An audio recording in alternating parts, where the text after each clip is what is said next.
Hello, everyone, and welcome on in to the Dungeon Lounge. Hi, Lenneth. Hello, Licky. Hello, Nox. Welcome on in. It is Tuesday, so it is mini painting day with me. Still Elizabeth. Right, okay. So, I hope everyone's had a good week so far. It's Tuesday. I'm still not entirely used to streaming on Tuesdays yet. Anyway, hopefully if the week isn't going so good, it gets better later.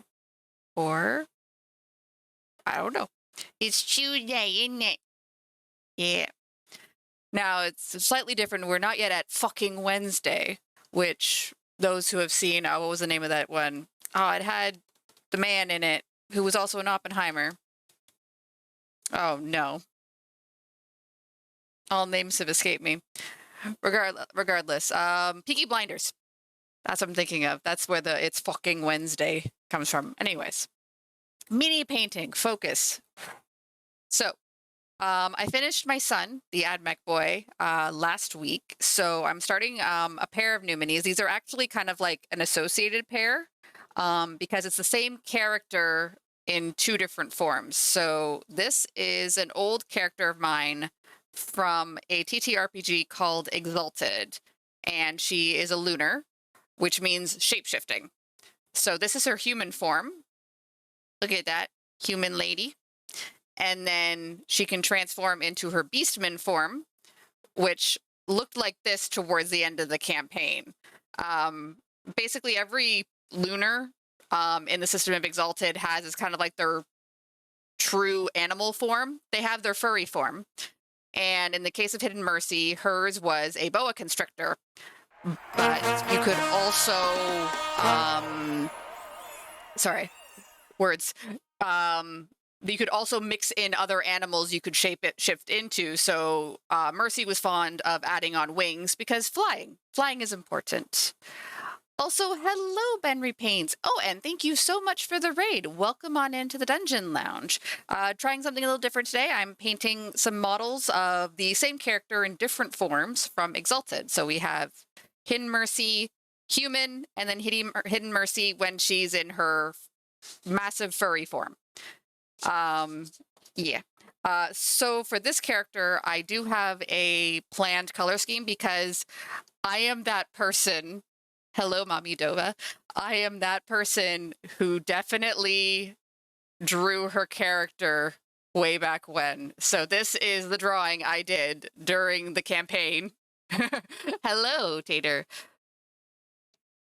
Yes, these are both from Hero Forge. So I used Hero Forge to make these and then got them 3D printed. Yep, snitties. Yes. Lunars very much have an opinion of clothing is optional. Because, I mean, when you can turn into a giant, like, cat or whatever, like, are you really worried about pants anymore? Not really. Hero Forge is a website that you can go to, and you can make custom, like they have like a bunch, it's modular in that you have a bunch of parts you can put together to make minis. And you can either then pay for an STL file that you can print, or they will print it for you and send it over. Oh, okay. I'm interested to see any alternatives that are out there. But yeah, Benry, how was your stream? Did you have fun doing some Warhammer? Were you playing a game or were you doing painting? Hi, Flora. Look, it's Hidden Mercy. And look, it's my cringe drawing. It's the drawing I did years and years and years ago. So this is the color scheme I'm going to be attempting to emulate when I'm painting my character Hidden Mercy. Also for additional cringe, I know, she's got snitties. I'm so sorry. This was when I was younger and stupider. And I was like, snakes have boobies, right? And I would say at the very least, the Beastman transformation in Exalted is meant to be a merge of human and animal forms. So it does, at least in this context, make sense for snitties. Oh, congrats on finishing a baton. Ooh, Gilliman. Gillilan. Venom Sacs, there you go. That's honestly, like, let's put it this way. If I were doing Hidden Mercy now, I don't know if I would continue. I think I would have her more flat chested, but I was younger and stupider. Everything's bigger when she's in snake form. I mean, her hands are bigger. Her legs are now a giant ass tail. Her head definitely got bigger. Her teeth got bigger. Everything got bigger. Like, I don't know what you want from me. Everything got big. Anyways, to further add to the layers of cringe that are occurring tonight, in addition to me painting an old-ass RPG character of mine, the music you're hearing... So I had this bad habit, and I don't know if it's entirely gone away. When I've been in a campaign long enough in a TTRPG, I start making soundtracks and mixtapes. These are all songs that I had selected for the Exalted campaign at different points, either to represent certain characters in the campaign or certain pivotal moments or things like that. So we're just going down this whole thing. Yeah, elaborate FMVs in my brain, like this whole thing. So we're going for multiple layers of cringe today. Anyways, I'm going to put my bad drawing away. Goodbye, bad drawing. And we're back to the minis. All right, so I think the usual rule with minis is you should always kind of work outwards in. Do the harder inside stuff before you paint the outer layers, or else you will have to. You still... Oh my god, you actually still have them? Okay, so here's the additional cringe confession. In addition to making my mixtapes, I burned them to CD, and I made covers and track listings, and then I gave them to all of my friends. We're just going down a hole. We will always do it. Like, I will say these ones that I will at least say for Hidden Mercy, hers are somewhat justified in that her Beastman transformation is supposed to be both human and snake. So they're in your car. Oh my god. That's probably the other place you have a CD player left. Yes, the campaign, I think, started in 2015, and I think ran to about some point in 2018. So, and that was like at the point of us meeting about once a week to play. So, yeah. The Sacred Thursday night game at that time was Exalted. So, yeah, okay.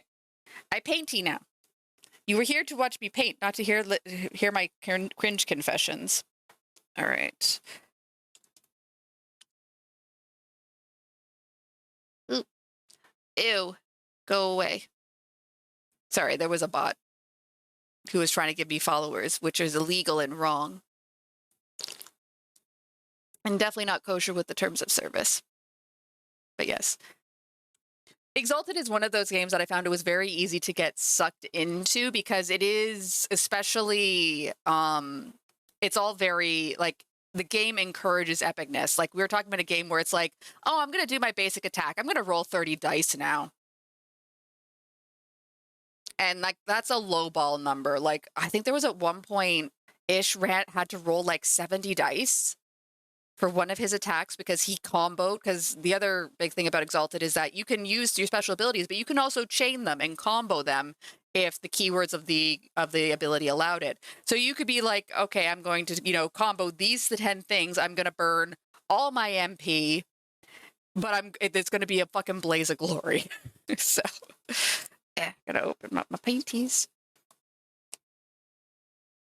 And then, which brush do I want to use? I'm gonna need a smallish one, but not too small. You or you? Which one do I want? I think this one. Did I just get two of the same brush? I did get two of the same brush. What is the difference between these two brushes? Nothing. They're both the same brush. I'm smart. Going to school in full lunar cosplay.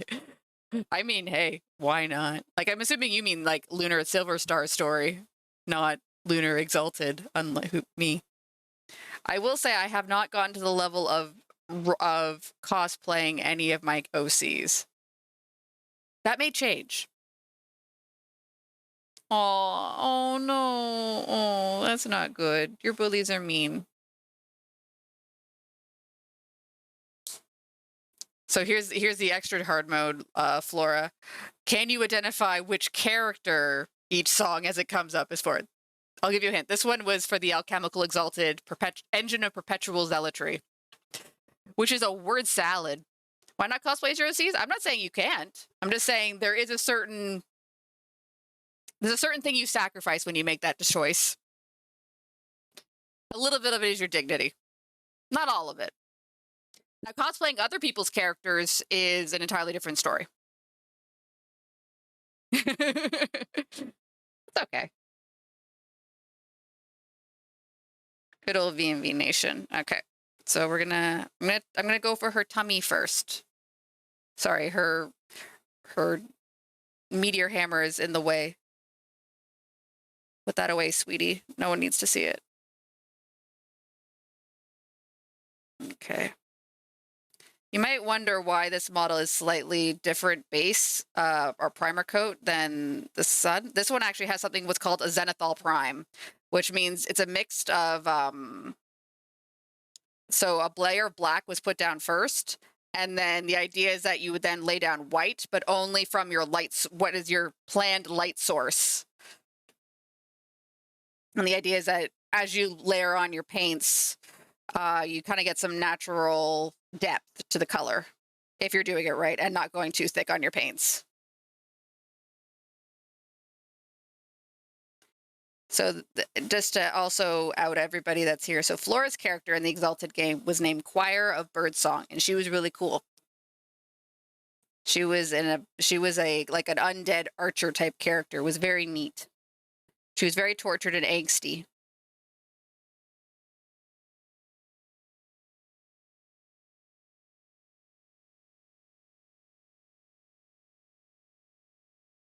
Okay. Choir was great.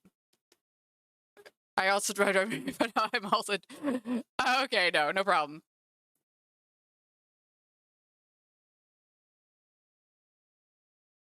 Have fun with the Final Fantasy 14ing. I hope there's no DDoSes today.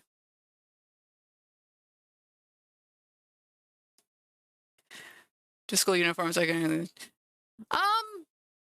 I've heard mixed opinions from school uniforms. Like, I mean, Teacup, you can give what your thoughts are. We're happy to go. I've heard, at the very least, you never have to worry too much about what you're wearing at any given day. You're just like, hey, whoop. It's Tuesday. Guess what? Still school uniform day. Because if you don't wear the school uniform, you get sent home. So it's like one of those things where it's like, there's that aspect, but like at the same time, yeah, like it's kind of hard to express yourself when you're wearing what everyone else has to wear. Yeah, okay. I mean, the only part it gets kind of is when you get the people who like you get the weirdos who hang outside the school who are like fetishizing it. And it's like, please leave these teenagers and minors alone. Let them go to school. Those weirdos. Yeah. I've heard that from some people that, you know, sometimes it's just easier to have the uniform and not think about it.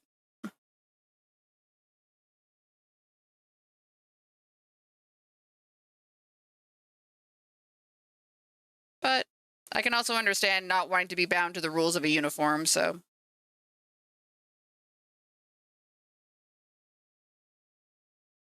Or the abject panic of waking up and realizing your school uniform isn't clean, so it's like, oh no, I guess I'm not going to school today. Which maybe you don't want to go to school. In which case, hooray, you're not going to school.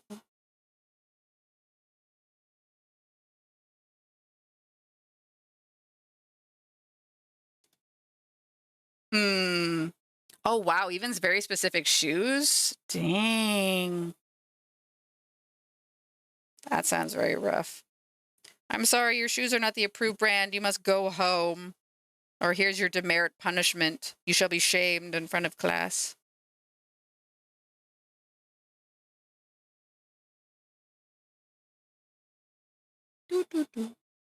Mm.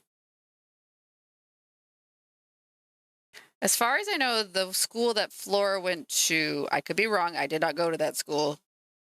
Flora and I went to different high schools. I did not go. I went to public school. Filthy public education. Anyways, so Flores, I think, didn't have shoe rules, or at least like not like that strict of shoe rules. Like it was like wear shoes, don't wear sandals or something like that. But I could be wrong.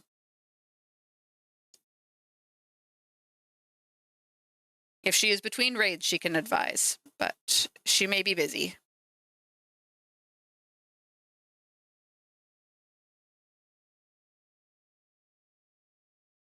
Oh, there were shoe rules? God damn. Life is hard for people at uniform schools.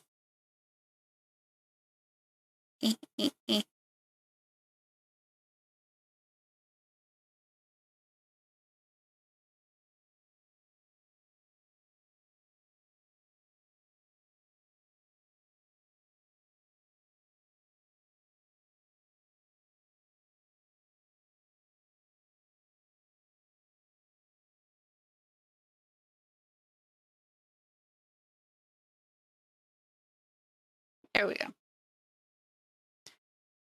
Oh, geez. Yeah, I bet there was also a uniform for a school.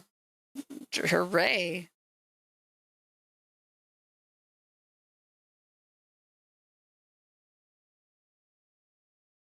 This is hard to paint.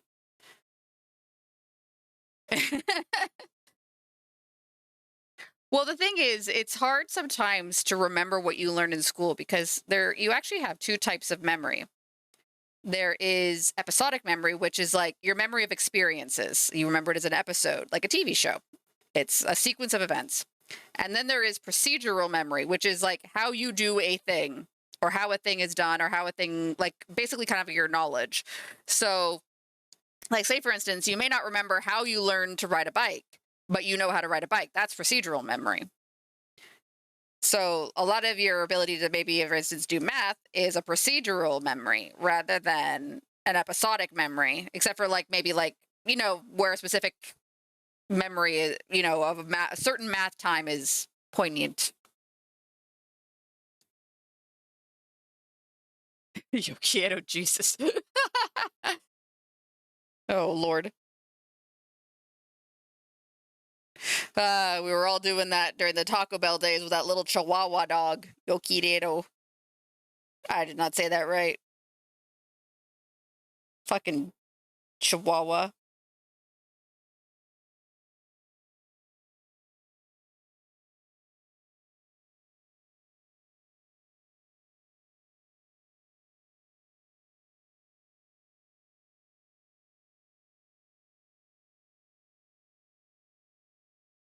Get on the crevices. Get them in your shoulder blades, sweetie. Green plaid? Ooh. I should forget how to ride a bike. Fair enough. Yeah, like you don't use the way I've basically heard tell of it, in discussion with doctors as well as during my own university education is that your brain is one of the laziest pieces of shit ever. And eventually, if it doesn't use something, it doesn't want to keep it because it can recommit that real estate to something else. So, like, say, for instance, that's why you often have, like, the effect that's of, like, say, for instance, if you lose your sense of smell, maybe your other senses become stronger because the idea is that the area of your brain that was committed to smelling is like, well, if that doesn't work anymore, I guess I'll let some other real estate take over that section of your brain. That's called neuroplasticity, by the way. I don't know why I'm talking so much science. I'm very sorry. Oops. I should be more.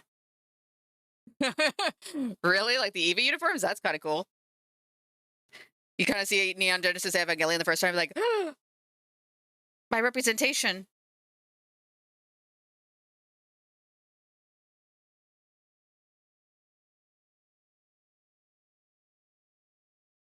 Okay. We painting.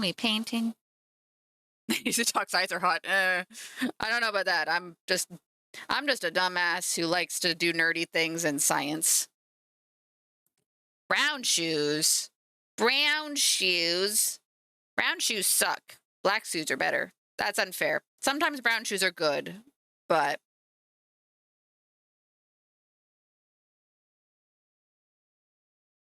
Okay, I have to paint her legs up here. Don't look respectfully. Look respectfully, chat. I'm just up here to paint her legs. Don't look. She is pure as driven snow. No, she's not. If I recall correctly, by the point at which we were wrapped up the Exalted campaign, Hidden Mercy was going to get married.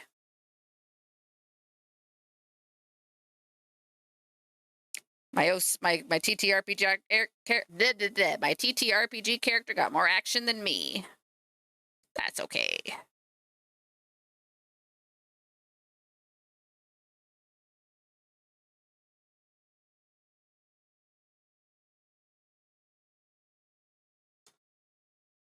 Brown shoes too? If I recall correctly, I mean, it's not obvious here, but I believe like aging for exalted characters gets weird at a certain point because they just stop aging when they exalt, kind of sometimes. So Hidden Mercy, I believe, exalted. I think I had her exalting in her 20s. I know she started the campaign at like I think 21 or 22, and then like between time skips and like in-game events, like I think she ended up in her 30s by the end of the campaign. As I said, the game ran for like 4 years, so why did we keep going, or why was she that old? We were having fun. Why would you stop it? Because that's what she comes from a world called Exalted, and when you become an Exalted, you're maintained at the peak physical condition at the age at which you exalt. So you stop aging. Or in the case of some lesser powerful Exalted, you age very slowly. Which, of course, was a very big complication when we when an NPC exalted at the age of like 6, and it's like, oh crap, now we're stuck with a 6-year-old forever.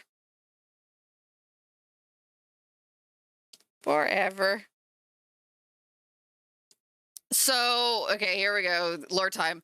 So the idea of an exalted in this world is that basically everything has a god. So every concept, every idea has a god, but there's the big gods of celestial bodies. Like the main campaign focuses on solar exalted. There are lunar exalted, which represent the moon, sidereal exalted, which are like, you know, the planets, Jupiter, Mars, all that stuff. Your Sailor Moon planets. And then three guesses which song this song was for. Anyways, and the idea is that the different gods can choose mortals to basically act as their representatives on Earth. They exalt them. The reason they do this is that there are rules in the system that gods cannot do certain things that mortals can do, in terms of like their role in the celestial blah, blah, blah, blah, blah, blah.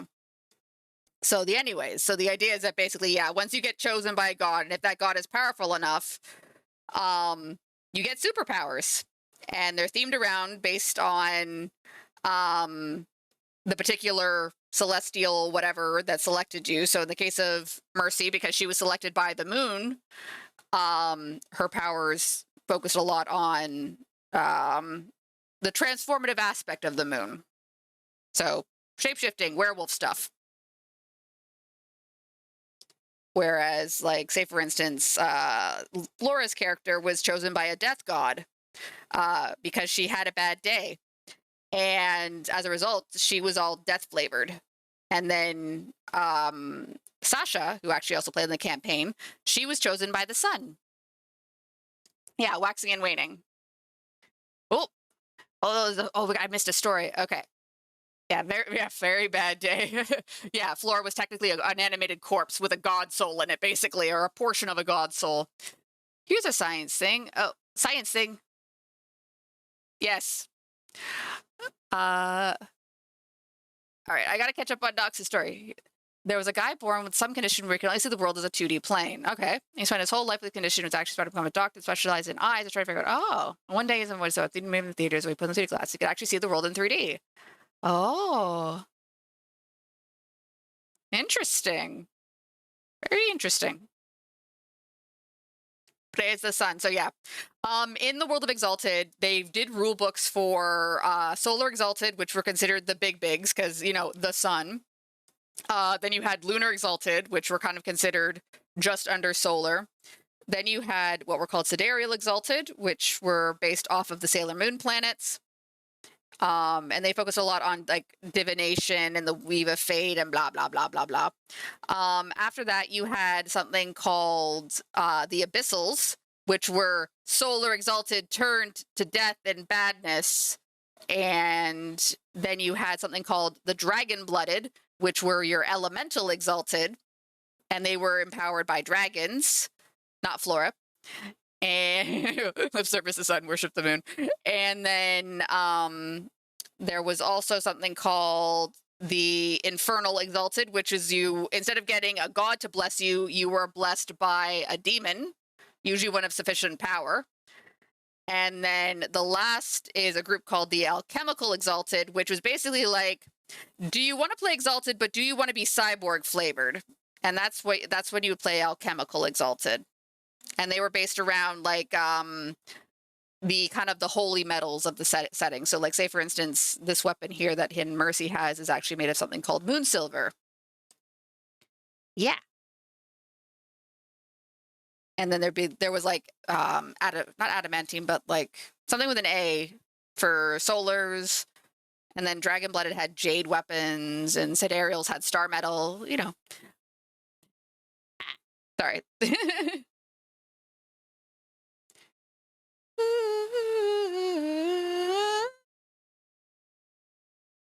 Sorry.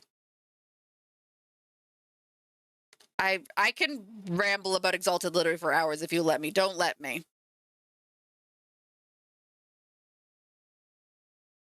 I really enjoy the setting.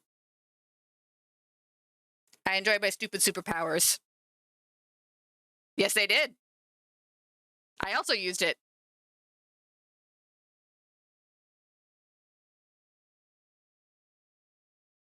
I would say my stupid mixtape for Exalted is very much a product of when the game was running, right? The songs that I could hear and around and stuff like that.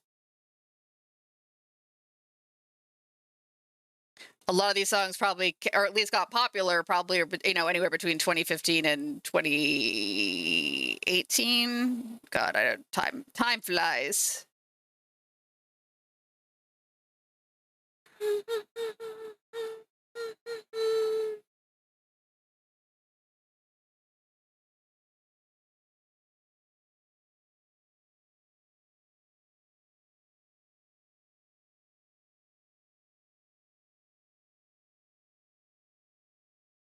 The thing about Exalted, because of the overpoweredness of the setting, it kind of lends itself to a lot of like, woo, epic stuff. Big emotions, because the general idea is that at a certain point, it becomes really hard to hurt an Exalted physically. So you hurt them mentally. Also because Exalted slowly go crazy. I guess I didn't mention that part. That's kind of the kicker for being a superpower empowered by a god. You're slowly going insane. You're good for the first century or so, but after that, it's anyone's guess. And stress makes it worse. And for some reason, because you're an Exalted, people keep wanting you to do shit. So silly. Yep. Emotional damage. You know how we make jokes about Ishmael having to roll emotional soak? It came from Exalted. No, wait, no, it came from Vampire, but we brought it over to Exalted. We like to hurt Ishmael emotionally, is the point.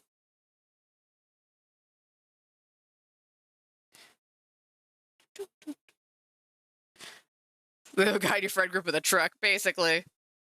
Yeah, we had an ongoing joke, at least in our campaign, about like, you don't bring your human NPCs to an Exalted fight. Why? Because they're gonna die.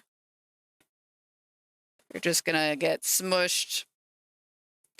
Because the other big thing that Exalted can do is, because the setting wasn't OP enough, is they can get mechs. War Striders, they're called in this setting. Wonders from the First Age. So, and we definitely did have one. And we definitely used it responsibly. We definitely didn't have a kaiju fight. So the point remains, don't bring your humans. If you're fond of any of your little humans, followers or whatever, you leave them at home.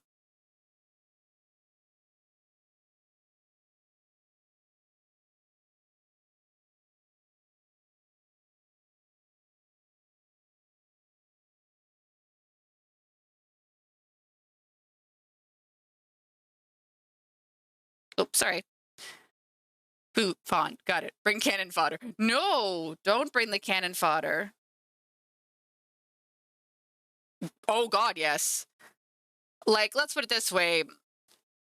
The Exalted all have the ability to do, like, absorb damage and things like that. Humans can't even absorb damage in this setting. And you can't...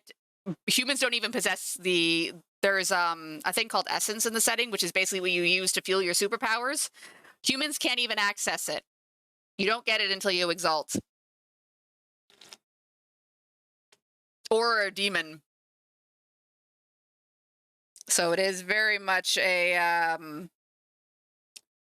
we're just gonna sit back and watch these terrible things fight because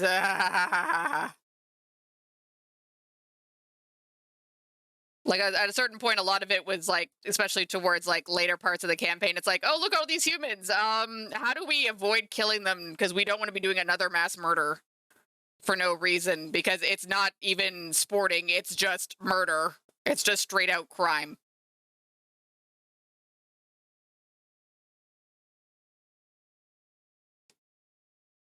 And also because, the Exalted want to be seen as heroic and not murderers.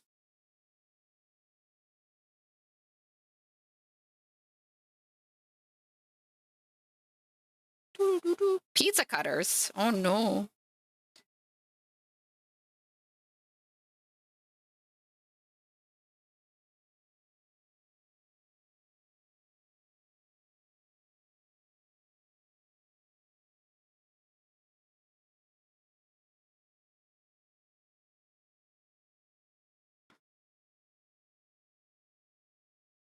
Okay. You might be asking, why are you using such a pale color to color her skin when she's pretty damn tan in the other thing? I'm working on it. We're going to be darkening it, but I'm just going to get I was just kind of getting a fleshy base tone down to work off of rather than gray. Oh, I saw machete. Ooh.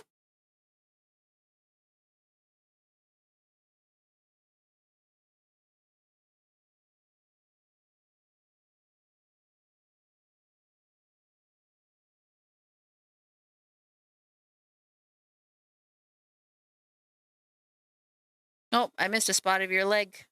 Oh no. Oh, what's going to be there?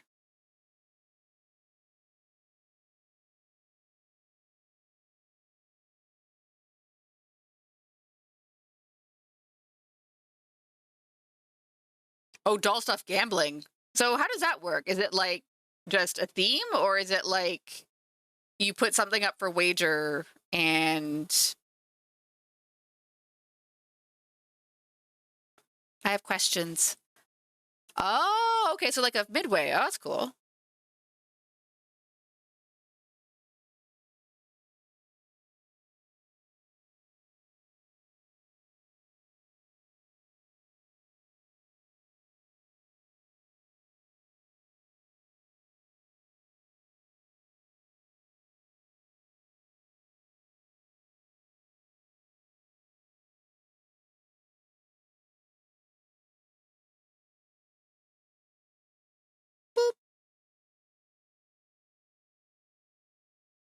Okay, I might... there's also her hand here, but I might come back to that because I think I need to paint the weapon up first, and then we'll come back to it. We'll come back to it. Like, you pay $5 and you can win. Oh, okay, so it's like a gotcha. Okay, okay. Ooh, that sounds cool. I wish you luck for your gambling. I call him Gambler. Sorry. If I can make a Simpsons quote, I will. All right.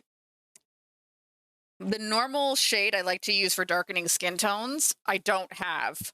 It's been like sold out for months. So I'm going to test a couple shades here and see which one I hate the least. And maybe I will like something. All right, so we're gonna do a little testy. We're gonna do an experiment. It's for science. All right, not you. Okay, you, I think. Okay, so the first one is a contrast paint, which is probably going to be the strongest option. I don't think this one will be good, but I'm just testing it for completeness' sake.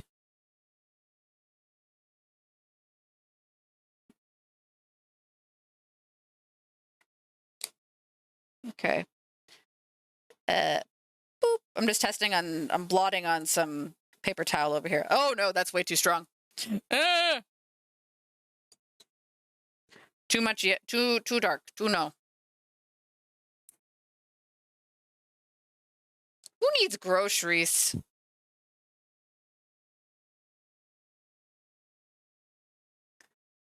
Yeah, besides, like, there's probably going to be some potentially rare things to get, so. And if you're lucky, it was only $5 reduce. Oh, my paint water's already looking awful. Right now, it looks like a very sick tea, like a ginger tea or something. Yeah. Gotcha's fine. No. Oh, man, this thing just coated the brush. It's too much. It's too much. It's too powerful. Stop being brown. Wait. I'm gonna get more paper towel.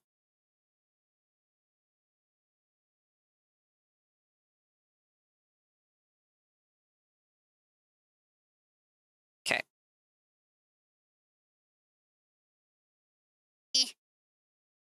Don't bite. What? I spent 12 years posting my bank legend payments.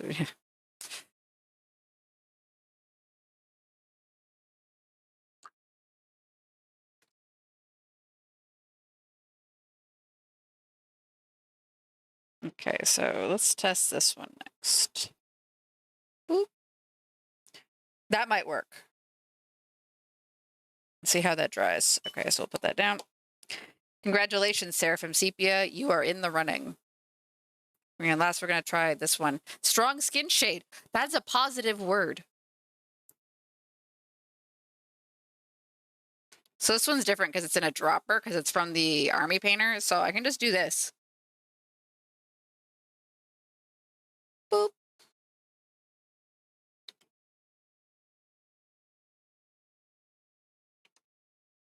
And then I'll just kind of spread it out a little bit. That is...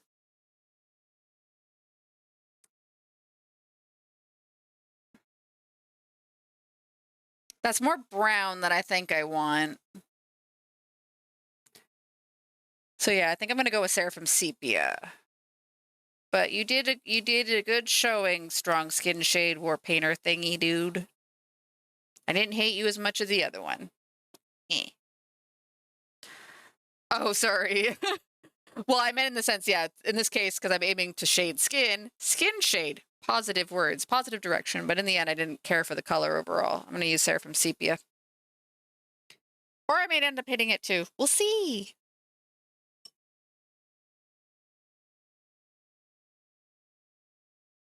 I have to put this brush down. I need something else. I need a smaller brush to do this application because it's going to be... Actually, this one. I know you're not supposed to be a shade brush, but I don't care.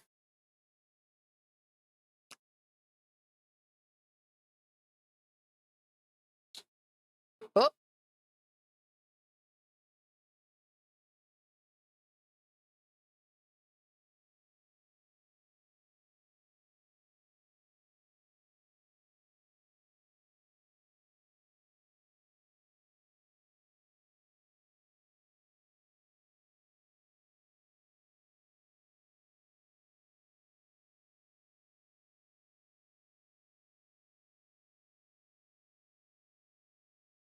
Get in that 6-pack. We need to highlight the 6-pack. I mean, honestly, yeah. People are going to judge you regardless of what you do. Everyone's got a fucking opinion. That is one thing I learned in the last year.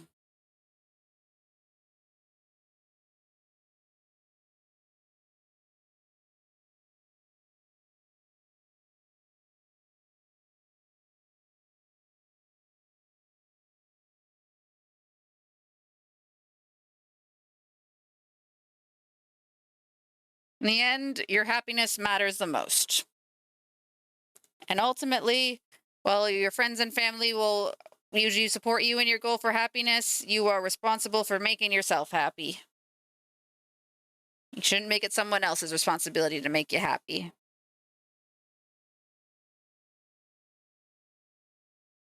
So you should have supportive people around you for that.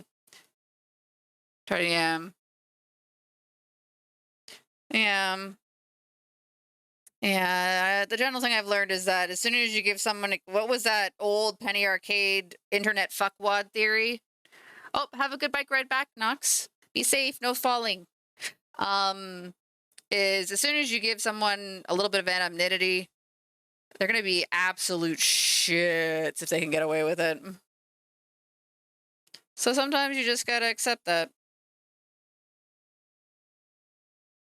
What was it called? The greater internet fuckwad theory or something?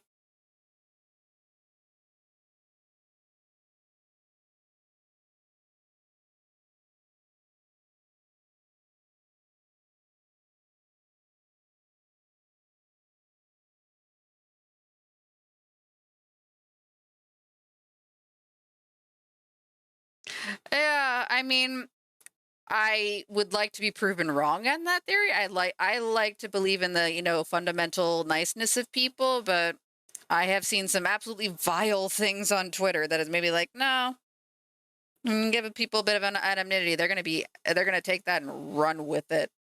Some will, not all, but unfortunately enough will. I'm really sorry to hear that, Lynette. That's unfortunate that people think that of you. It's not fair, is it? It's never fair.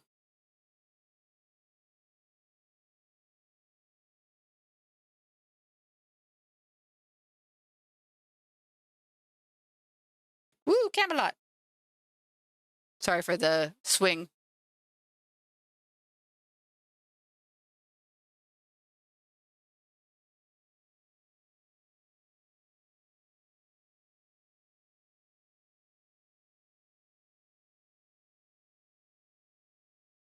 Ooh. Are you gonna get that doll that was posted in the thing today? The Dark Souls boss? I know that's not his name.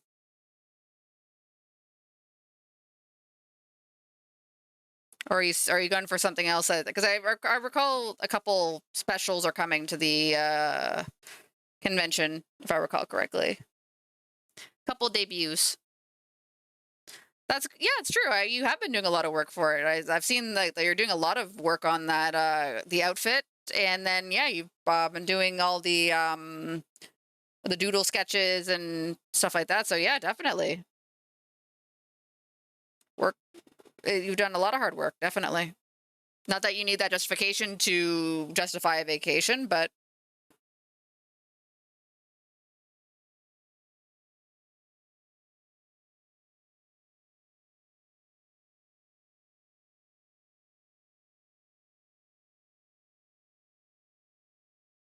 oh, right, yeah, definitely.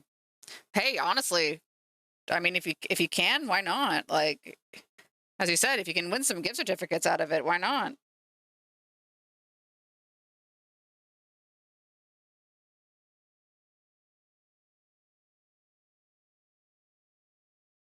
It's one of those things, like a couple times, like, because I used to do a lot of cosplay, and then it's not always something I have the spoons for now. It's a big project.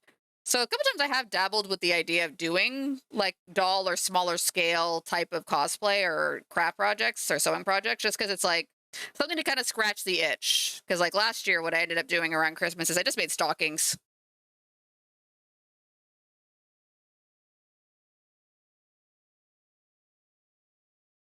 Nice little baby project. Keep me out of trouble. Yeah, definitely. Like, prepare for the worst if you can't, if you, like, hopefully you place well and you do great and you'll be able to grab it regardless. But I can also understand just, you can save several $100s. Why not? Mm. Yeah, it is definitely a different type of sewing. Yeah, definitely. And you can use like nicer quality materials without, breaking the bank to get enough to do like a full tulle dress or what have you.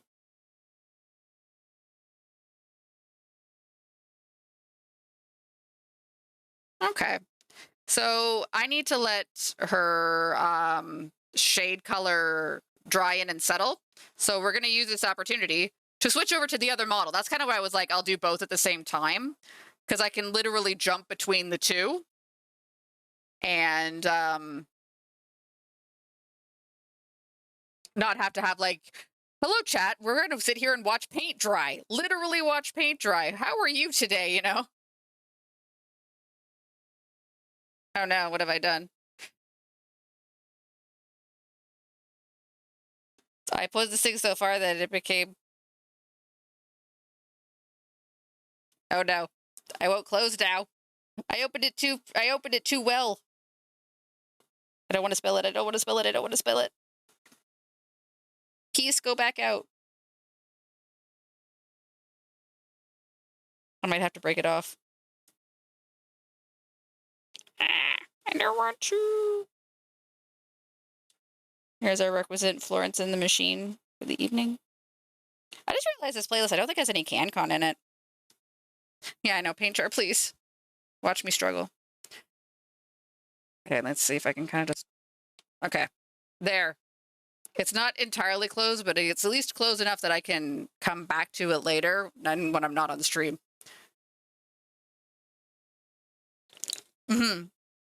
Yeah, it makes sense. And sometimes you do just need like to walk away from a project to figure out like, I don't know how many times like I've been like, oh God, I hate this thing I'm drawing or I hate this thing that I'm doing. And you like walk away for like, a day or so or a week sometimes and you come back to it and you're like, right, this is how I do it. All right, so I'm just going to quickly bring up my Mercy reference. Okay, so yeah, that's definitely a Xandri dust. Okay. Go away. There we go. Xandri dust. Here we go.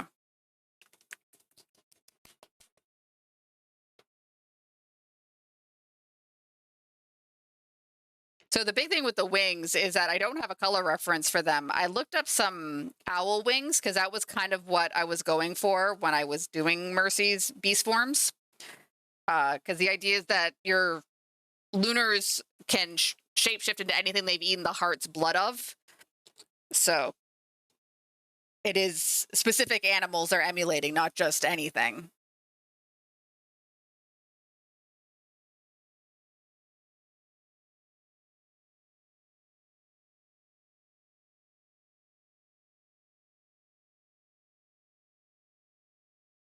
There we go. Eh. Yeah, so the idea is that you can't the idea of you can't just shapeshift into anything. You have to specifically eat the blood of, but it has to come from the heart of the creature in order to, I guess the idea is to get its soul or something. It's explained in more detail in the Lunar Exalted book, which I have not read in years. But that does mean lunars can shapeshift into other humans if they eat their heart, which is technically a no-no, and you're not supposed to do that. But, sometimes you gotta shapeshift into a human. Like, not you human, but, like, some other human.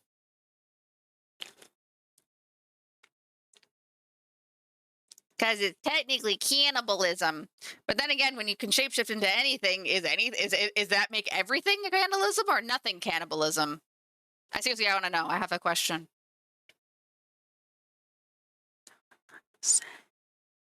Oh, sorry, Mercy, you're in the way. It's cannibalism. Okay.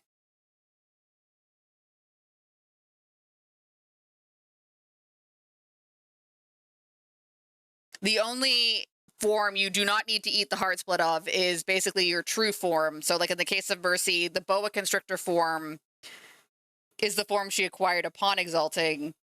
So it is, she didn't have to eat a snake.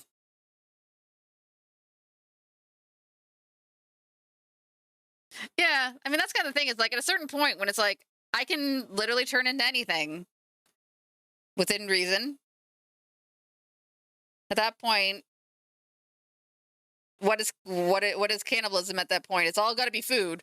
There are some who make the argument that lunars, as a result, tend to become vegan, but that's like, we're talking about a society of kill or be killed, right? And it's not like you suddenly, like in the case of like Mercy, my general interpretation is like, she kind of has the instincts of a snake at times, right? So it's like, do you think that instinct is going to be like, no, I don't want to eat meat anymore? Nah.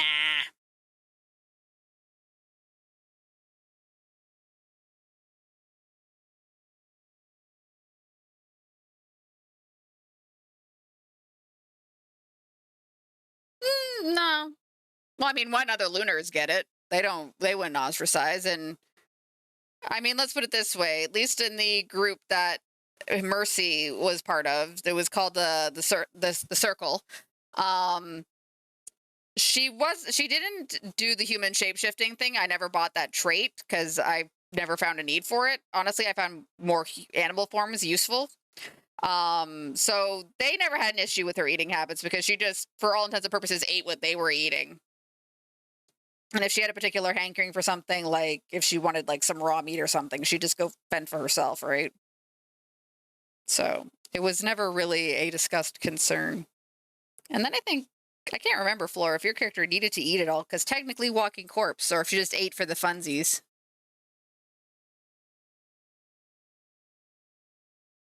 I can't remember. Yeah, her and there was the other abyssal, the goth lolly. I forget her name already. Yeah, we had our resident abyssal dark goth lolly that we kept hostage. It's fine because we treated her better than her actual death god did. Woo! Yeah, goth lolly. She had an umbrella. She wore lots of lace. She was basically a goth lolly. Yeah, something about ravens. You're right. Ugh, it's gonna bother me now.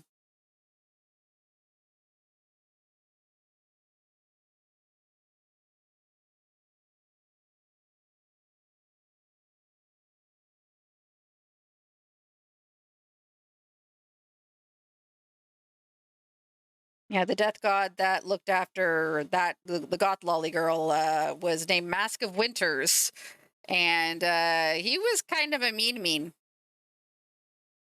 as death gods tend to be. Oops, sorry.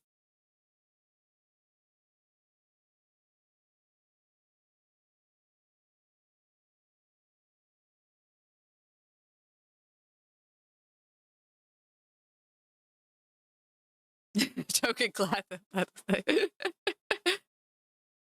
yeah, I mean, that was the thing, is like you had Choir of Birdsong, which my understanding, like she had like a very like a cloak of like bird feathers and like that kind of like, if you've seen, like, my general mental image of Choir Birdsong was if you've ever seen Kubo and the Two Strings, those bird ladies, that's generally how I imagine Choir Birdsong to look. In terms of the other, then that we had the other kind of main villain abyssal that we dealt with was named 1,000 Bloodstained Knives. I do remember that name. And her thing was basically she just ran around in a basically bone and soul, like it was called soul metal. and it was like literally metal that is made of trapped souls. So it always kind of screams a little. And it's like, oh no, that armor is screaming slightly at all times. Anyway, so yeah.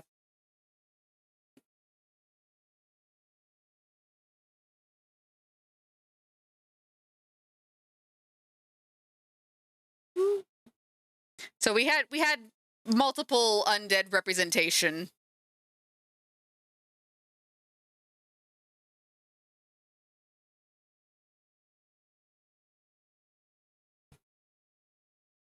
Sweet Word of Raven. I remembered it. That was her name. Sweet Word of Raven. We just called her Raven for short because they Exalted will often have very long names, and it's not worth remembering the whole thing. So you just kind of end up shortening them all into little fun nicknames.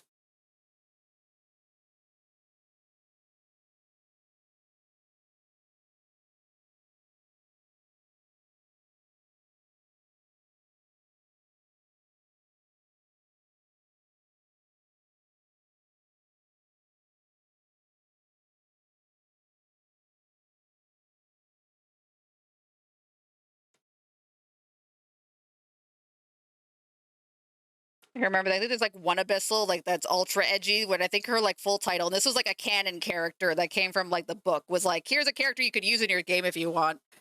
And yeah, all edge. And her name I think was Crown of Raiment, or fuck. I'm gonna look this one up. Because it is almost like a 3-line title. Abyssal Exalted. There. Exalted names.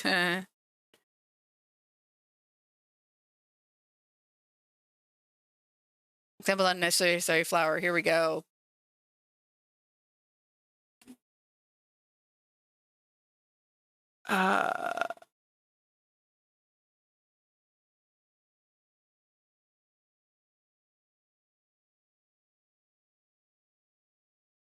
I know the Crimson was in there too. Let me just quickly Control F. Crim. Oh, of course, Crimson appears like 15 times. Lol.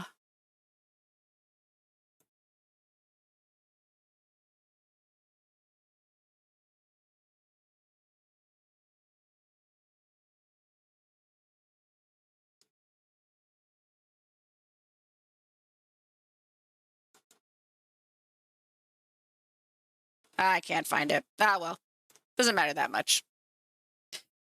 But I mean, you know, again, when you're younger,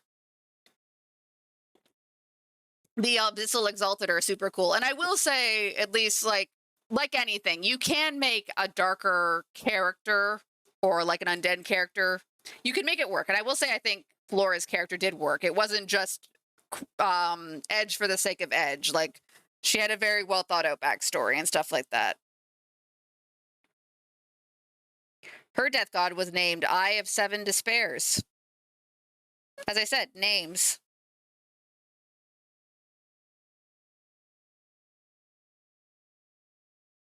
There was more than one death god in the setting also. That's also important to note. There's more than one death god running around.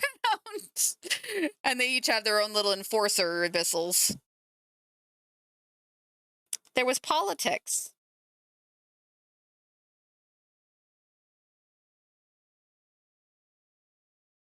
Okay, I think that's good. Let's shade that down.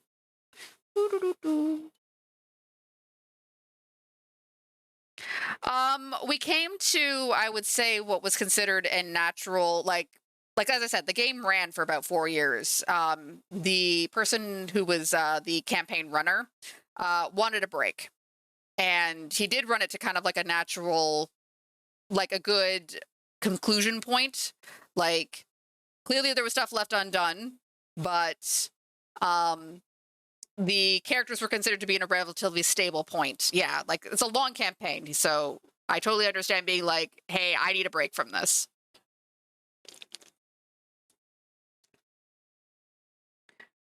Don't know if we'll ever go back to it though. Probably not. I think the moment has passed to restart it. And honestly, like I feel like at a certain point, like, is anything gonna live up to what's in your memories, right? At this point, it like sits in the annals of the Thursday tabletop group as like this epic thing, and I feel like, you know, can anything live up to it at that point? Who knows?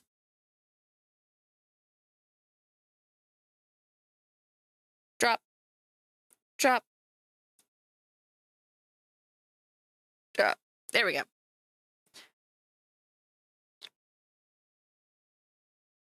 There we go. Put that away. What the? Here, chat. Have I always had a freckle here? Is this new? Am I dying? Am I dying of freckles?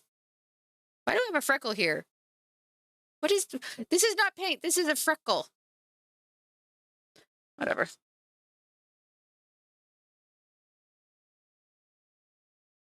I'm gonna die of freckles. Whoop. Fair enough. That's true. Chat, can you... Is this a Lancer? Is this a Pipple or a Boil? Help me, I'm dying.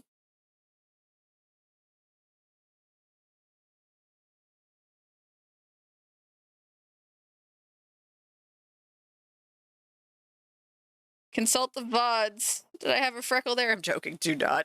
Do not consult the VODs to look for a freckle.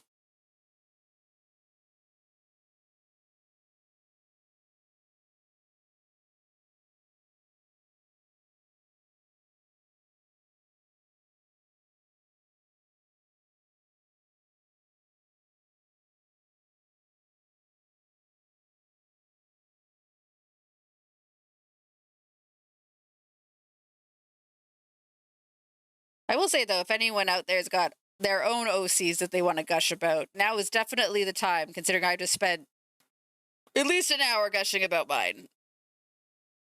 Oh, hello, Atsumori Kofuhara. Welcome into the Dungeon Lounge. I hope I pronounced that correctly. How are you doing this Tuesday evening? Or early Wednesday morning, depending on how time works for you.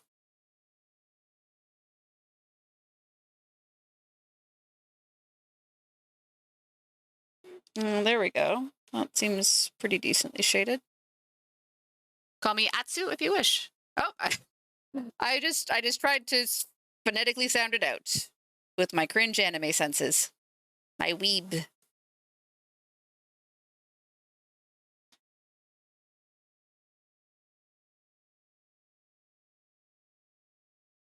All right, I'm gonna put that away. Let that dry. Let's that dry.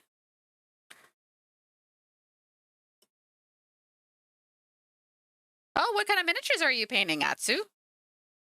Definitely eager to hear. I was doing some Warhammer last week. This week I'm doing my character from an Exalted campaign, which I will gush at length if you allow me.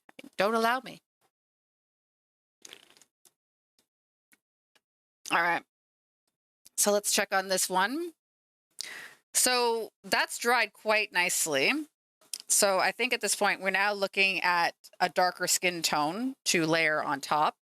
This is how you build the layers. So we have a couple options here. We have Cadian Flesh Tone or Kislev Flesh. I am personally leaning on Cadian Flesh Tone. Old School Hero Quest miniatures, very nice. Oh, that takes me back. I think I'm gonna go with Cadian Flesh Tone.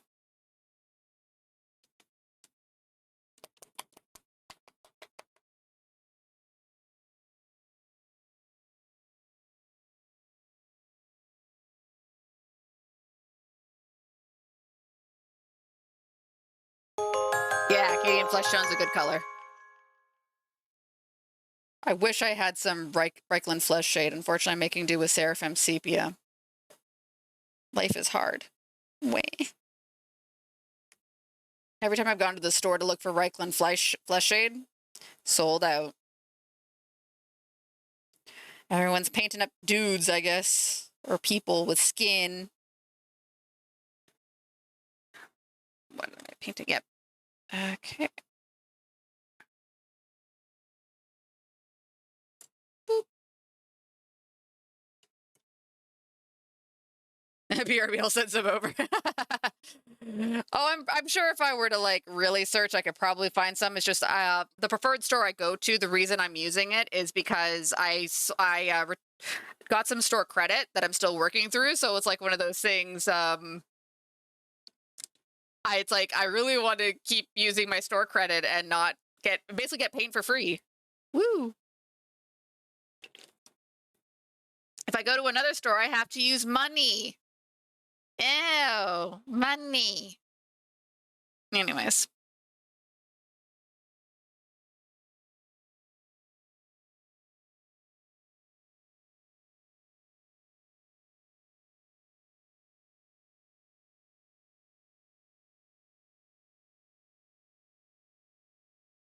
Got too much paint on me brush.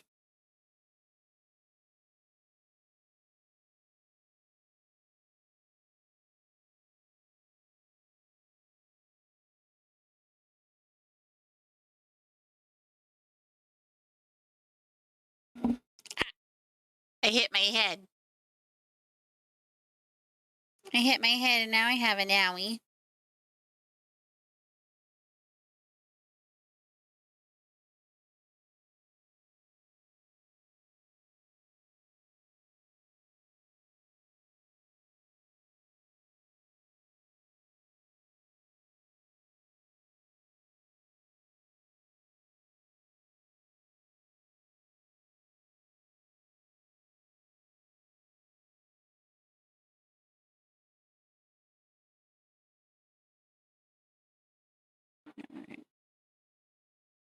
Trying to still kind of keep the undertone a bit so I don't want to go too heavy on the layer tone. Hello, Alter Bridge. How are you?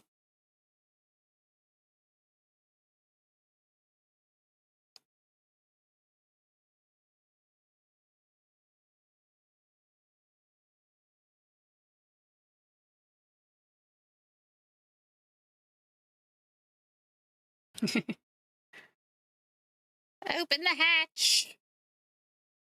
Close the hatch. Close the hatch. That's just too heavy. Nope. Nope. Can't be slopping that paint on. You're going to lose all the details.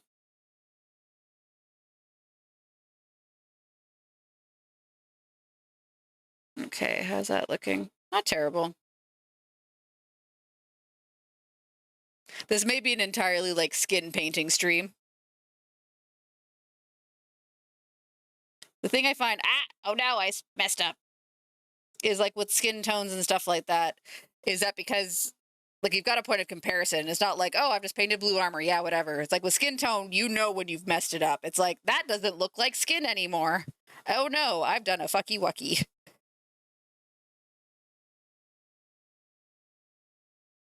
So I find it's very easy for me to fuss over if I'm getting the skin tone right.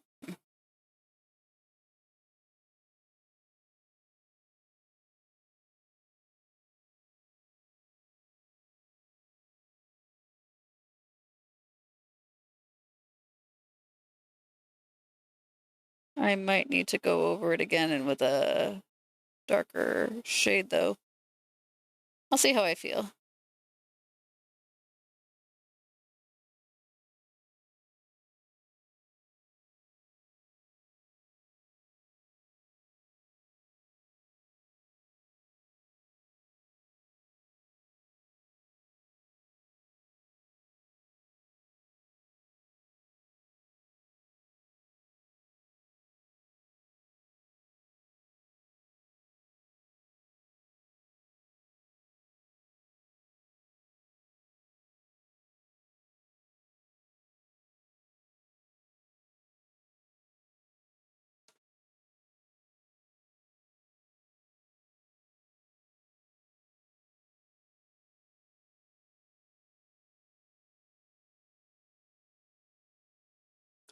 Broken again.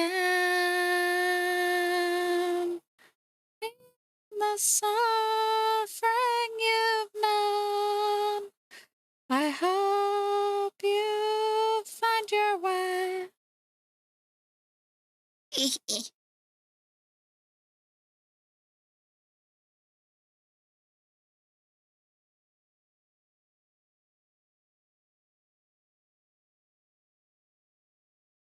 Actually, you know what? Yeah, I think I'm gonna need to go over this with the shade again. Need to make it. Oh, thank you very much for the follow, Atsu. Sorry, I just noticed it. I'm slow. Welcome into the Dungeon Lounge for painting time.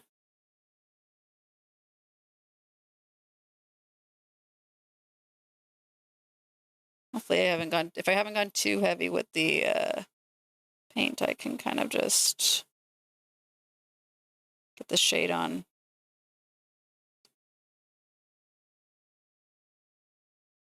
Yeah, welcome, welcome, welcome. I'm starting to think maybe I should have led with Katie and Flesh Shade rather than starting with the lighter color. It's just I wanted to, layer paints don't always cover well. Because they're meant to build on a prior layer, so. But I do think I need another shade on this layer. And then I can use Kislev as a highlight. My plan.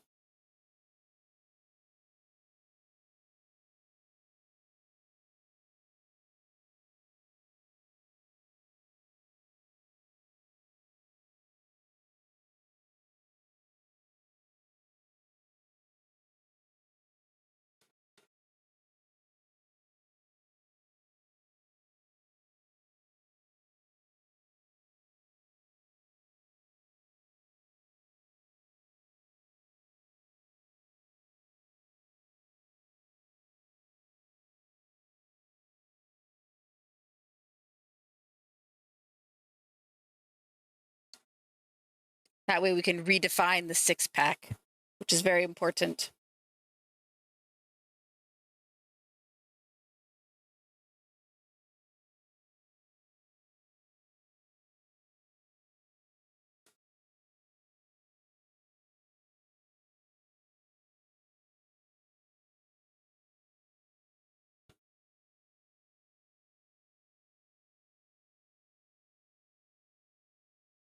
Abs for days. Well, I mean, the idea with Mercy is that, I mean, obviously there's the shape-shifting thing, but she was also a trained martial artist and a sorceress, because that is how Exalted rolls. She had about 5 different ways of killing you.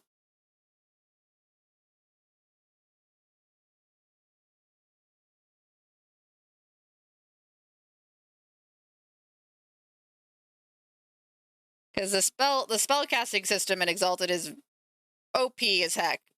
I mean, it's balanced in the fact that it's like got role-playing consequences for using it, but we're talking about, like, you know, okay, I've learned sorcery. What's an entry-level spell?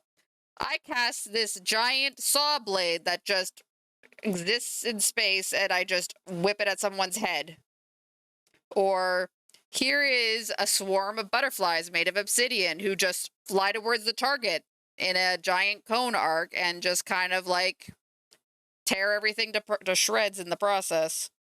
It's a very pretty spell, by the way.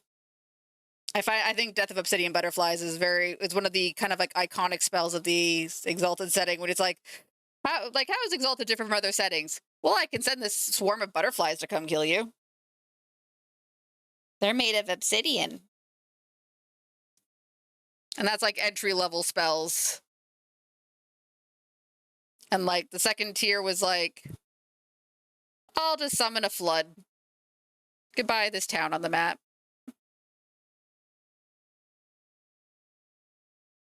It will cease to be.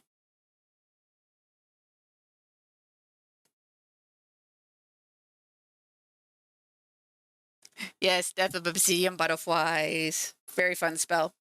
I think you did necromancy though, Flora, if I recall correctly, or did you do basic sorcery?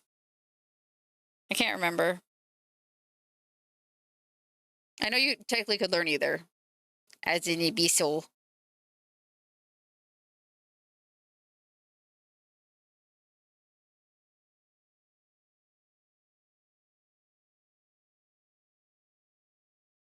All that edge meant that she could be a death god or death necromancy if she wanted to.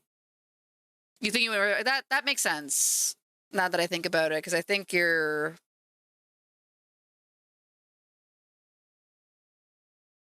like, I think you took very different spells than my character did, but I think we did share a couple.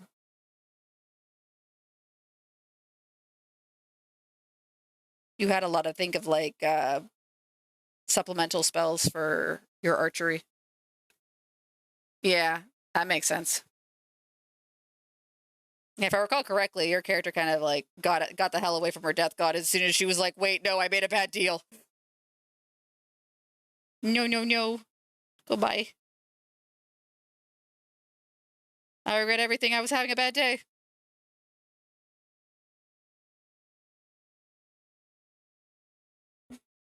Oh, I'll set my head.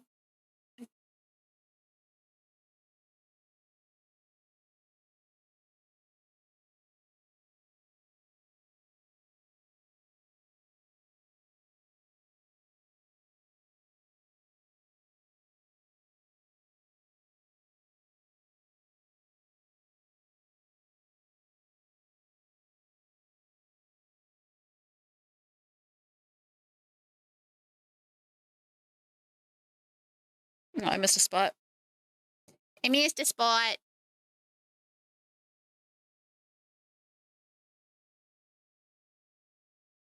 I always find it funny that the considered to be the dedicated sorcerer, the naturally inclined dedicated sorcery character was Cedric, and he was like never learned sorcery the entire time, which was his choice. I mean, the guy playing Cedric didn't want to learn sorcery, but I always just find it a bit funny where it's like, you're naturally inclined for this. Nah. Oh, you're here for real now? Did you have a good time with Final Fantasy 14? I hope you had lots of fun. And your raid went successfully.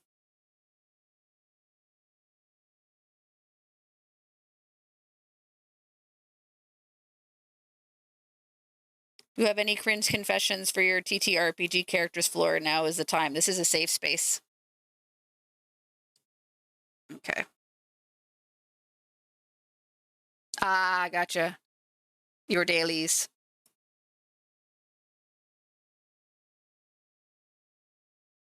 Ugh. Oh, my back.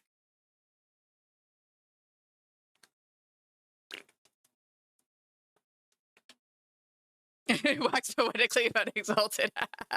It's one of those things, like, as I'm talking about it, it's like, wow, like, a lot of it, I don't want to say, like, I forgot, but it's like, you're not actively thinking about it, so it doesn't, like, it's living rent free in my head again, I guess is the best way to put it. Ooh.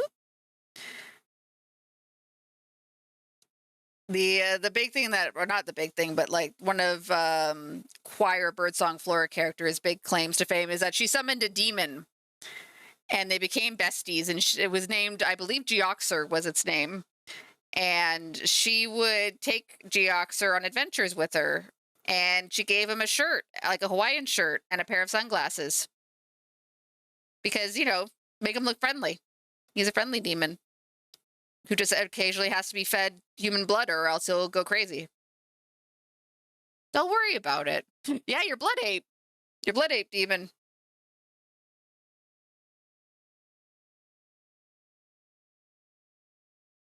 Certainly cooler than the floating Clistra librarian.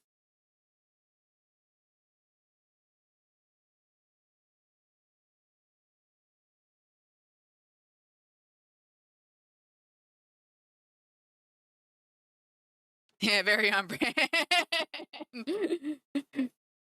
What did you get in your Exalted campaign? I could summon this blood ape. You did what? Hey, he's my friend now.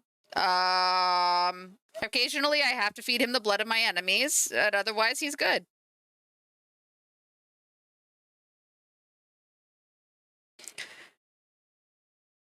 Another reason why our party couldn't lay on our laurels. Him and Frog Detective hung out. They could. They could. Because in this universe, Frog Detective could be a lunar Exalted. He could be a frog man. Oh, yeah, I remember that. Didn't you bring him into the tournament arc, and you had like a lot of, like, not a problem, but you had to like remind him to not eat people. It's like, no, no, no, no, no. No, no, no. We don't eat these ones. It's a tournament. We're supposed to leave them alive at the end. Or did you not have Geoxer yet by that point? I can't remember.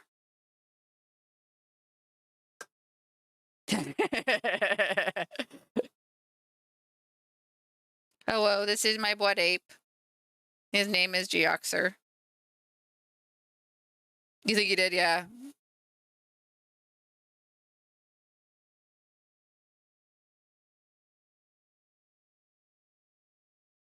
There was a lot of not good decision making being done that day. We're in a tournament where we're not supposed to give away that we're super powered exalted people, and we can't kill anybody, and we have to hide the fact that we're exalted, so we can't really use our superpowers, because using our superpowers turns on something else I should mention, but I guess about the exalted setting is at a certain point, an exalted cannot hide who they are, because the idea is as they use their ability, something called an anima banner goes off. And this is basically like, at first, you're like, you get your Sailor Moon symbol on your forehead turns on, and it's like, oh no, your solar exalted symbol is showing. And then if you keep spending your MP and keep doing your abilities, you get a full on like DBZ Super Saiyan moment. So at that point, you're outed. You're an exalted. Everyone knows you're an exalted at that point. So you have to be careful. You don't go full DBZ. Or do. Just in the setting, exalted are bad. Or at least solar exalted are considered bad because they had a propaganda campaign put out against them. And so everyone thinks they're anathema. And it's bad and they're heresy. So you have to be careful when you're a baby exalted. You have to be careful, because that's when humans can still hurt you if you get tired.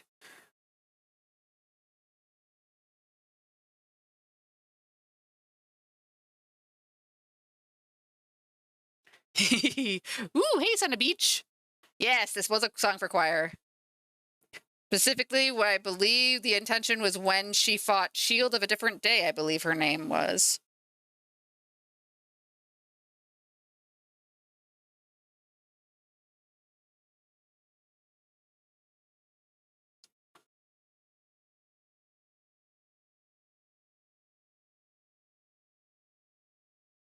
Shield of a Different Day is the patron who abandoned her and left her to die. Left poor choir to die alone. And then she made the terrible deal with the death god. So Shield had a lot to get in trouble for. She had to you're going to get sparkling. So cool. Is that a DLC for the fighting game? I admit I'm not very up in my DBZ knowledge.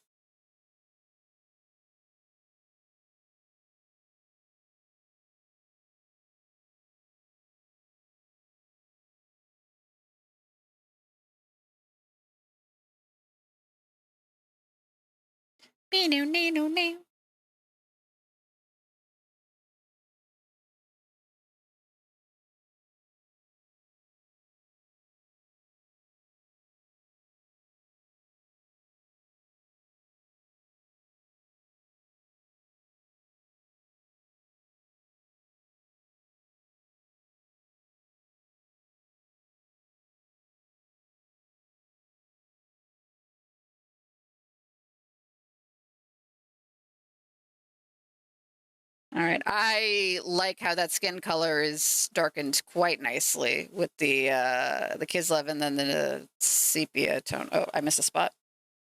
I missed a spot. Okay, Budokai Tenkaichi 4. Cool, cool. I hope that is fun. I'm not very good at fighting games, as in I do not play them at all. Okay, I'll put that down. Boop. Maybe draw choir. Oh yeah. Hey, go for it. I'd love to see your interpretation of your character. I mentioned before, I don't know if you heard. My thought was she always looked like the witch characters from Kubo and the Two Strings. But just because they had like the Exalted Crimstream Part 2. But I fully acknowledge that That may have just been me shorthanding it. Okay, yeah. Fair enough. Okay, it's a stupid thing. Go in. I forgot you aren't closing. Okay, maybe I could do this.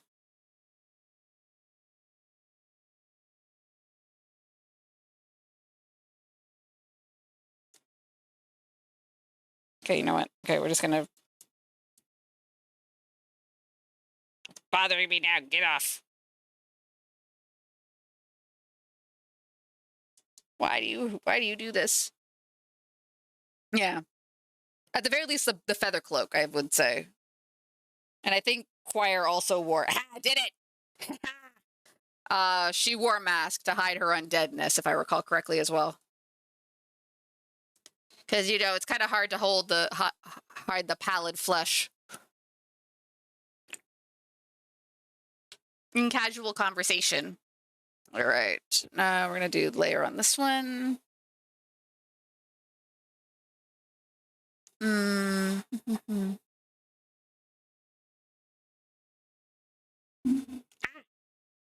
hit my head again.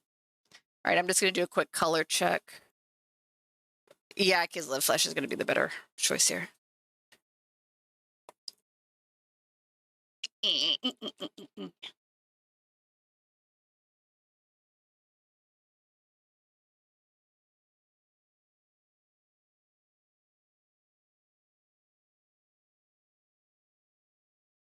I need to shake this more.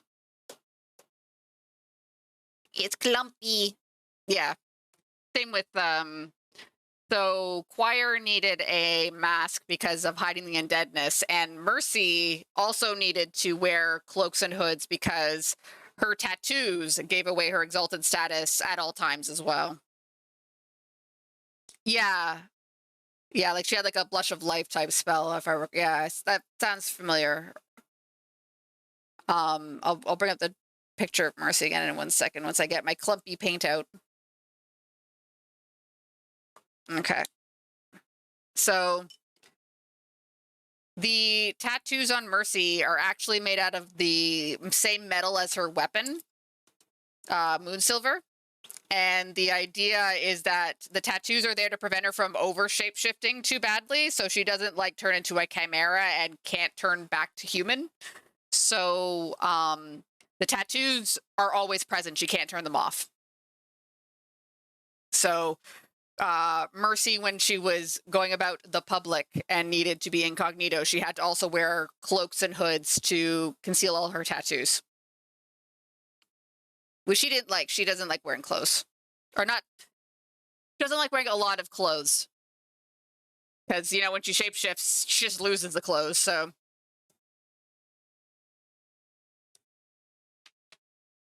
It's like, oh no, there go my pants.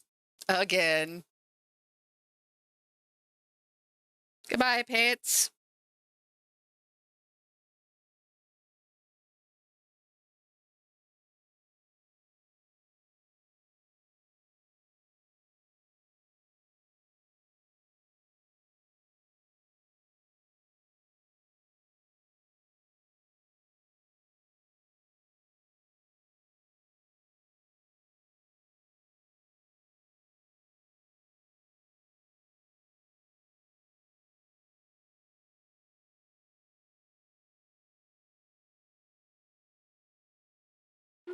And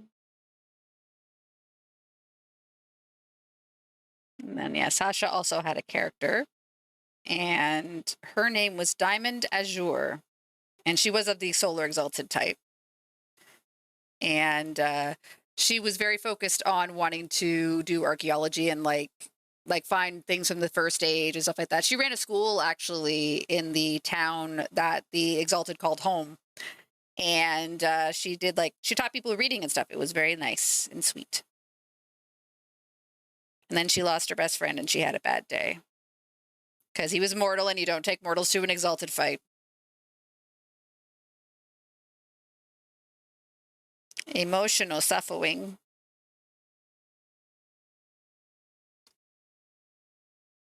Mm.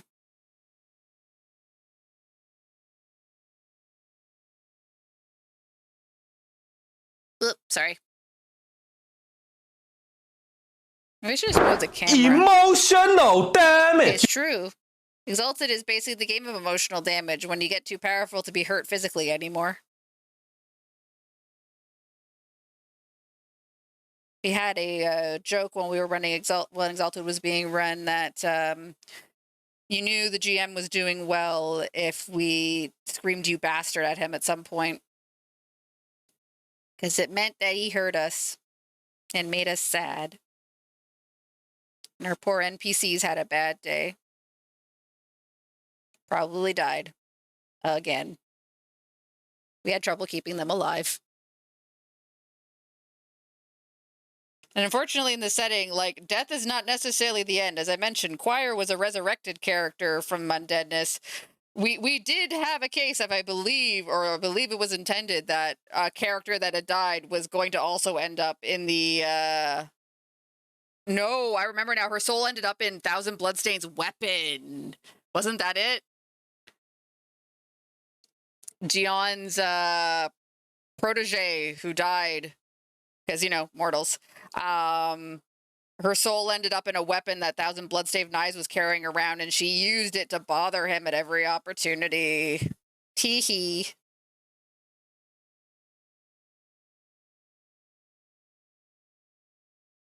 Okay, yeah, I'm gonna move the... I'm gonna adjust this a little bit, because I keep... There we go.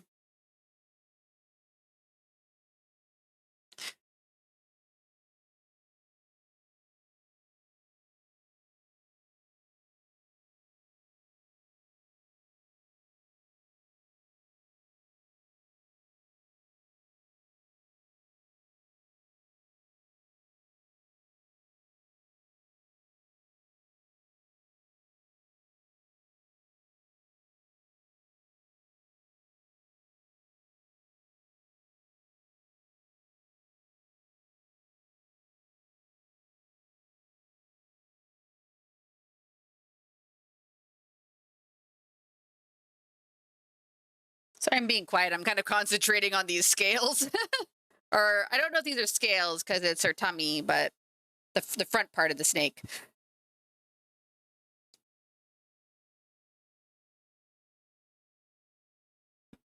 Ow. It hit my head again.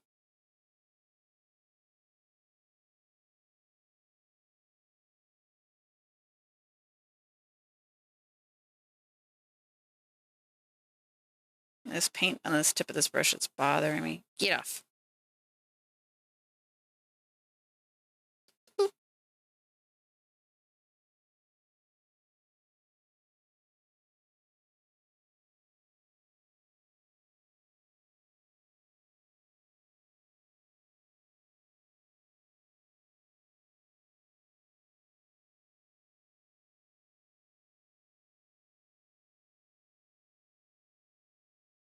Forgot about this song.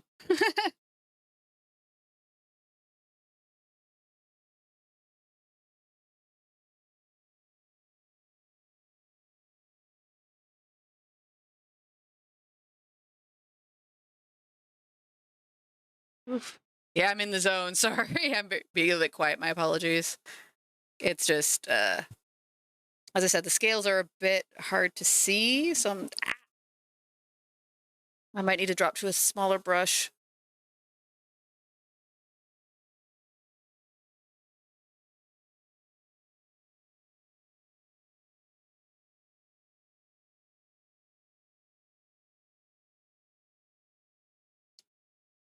Yeah, I'm gonna see if I have a smaller brush. Hello. I hit my head again. I'll try this one. That painting zone. You have realized you have fallen into the painting zone. Be-noo-nee-noo, be-noo-nee-noo. Oops. And drink while I can.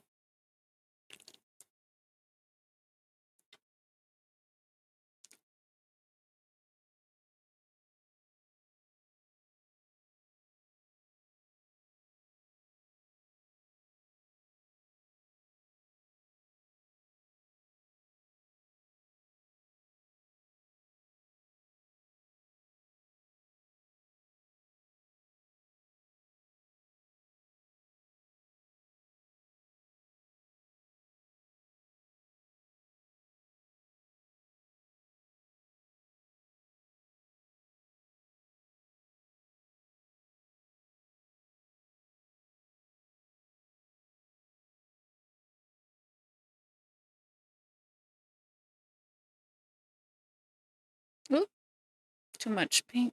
There we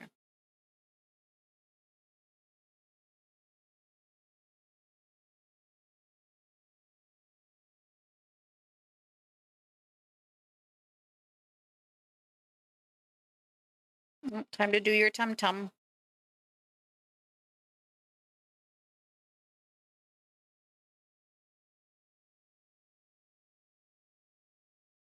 Ominous chanting.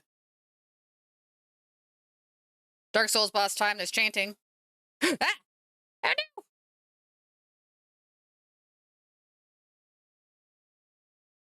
This is where the second phase of the boss starts.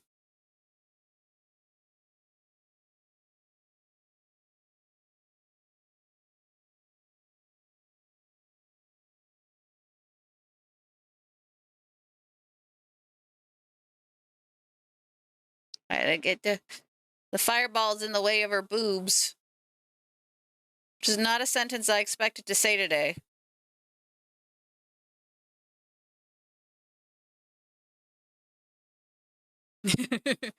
Goose time.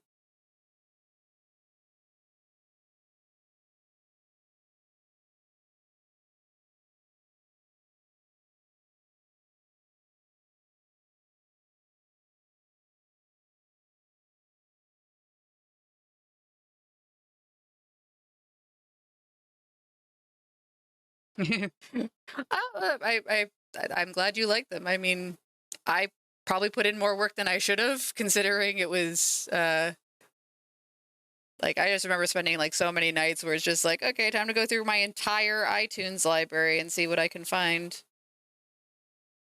And then also consult the YouTube when I inevitably can't find something that I like for a certain character or whatever. It's like my personal music library has failed me.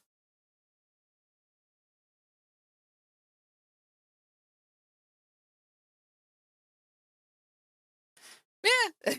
It's funny how people are like, I put my mix CD together for like, a person that I'm trying to like, like, oh, I want to tell this person I like them or that they're friends or, whatever. And it's like, I made it for my TTRPG. Woo.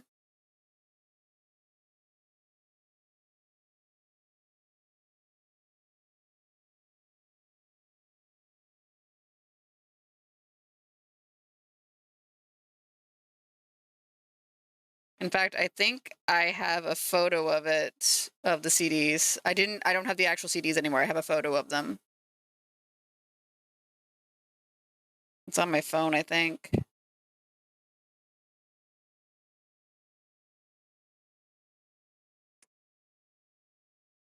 Okay, I like how this came out in the top. I'm a little bit more annoyed with the middle section.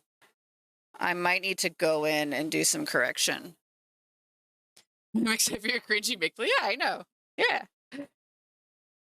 I do like how it came out up here. I'm not as happy how it came out around the tummy and down here. This transition, I think, came out a little weak.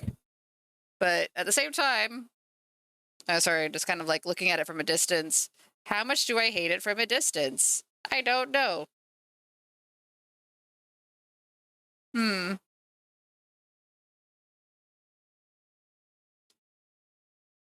You know what? I think it's time to leave it alone for 15 minutes and see how I feel about it in 15 minutes. Internally, as I cried out, I'm living my life, then why does it feel like my heart will break in two? Failure is calling as my dreams are falling apart. Just like you. What color do I want to do next? I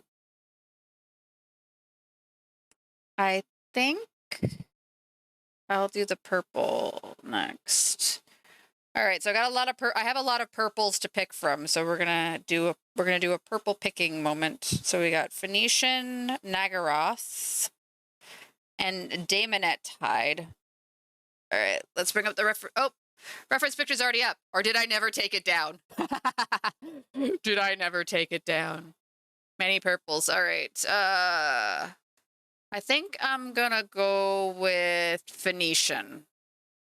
Okay. I never took it down. Lol. All right. Putting it back away. Leaving my cringy fan art up. Okay.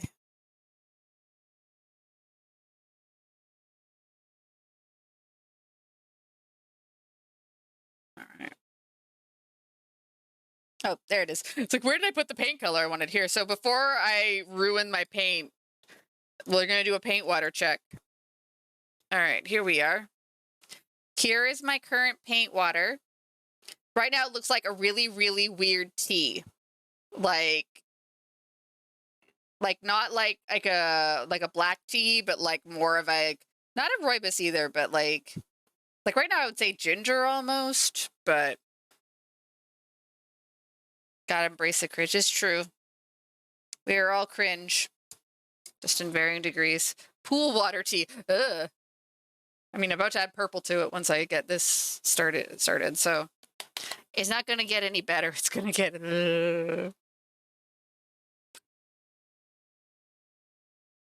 Okay. Get some purple down. Put some purple down on your palette.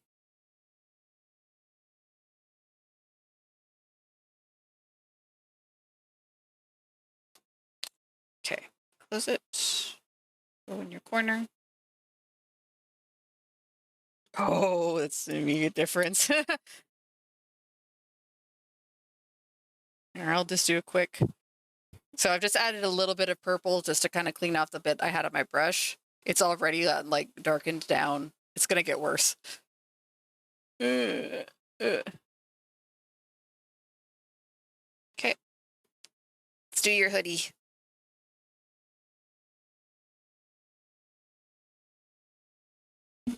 Ow, I hit my head again.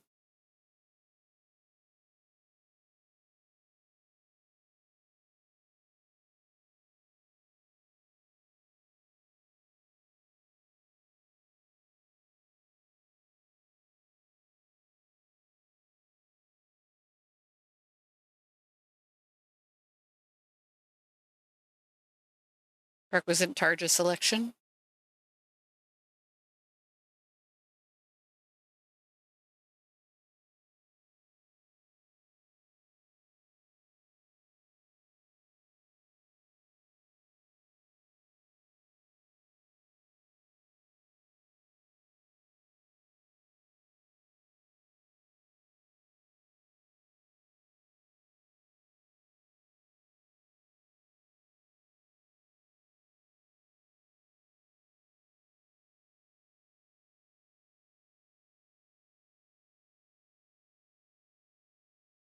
What is the Peter Gabriel cover? If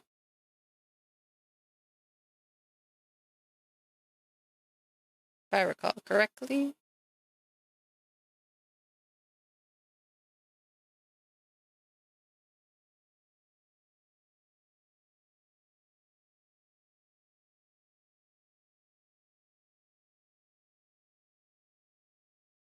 Oh shit, it's already 10:50. Damn.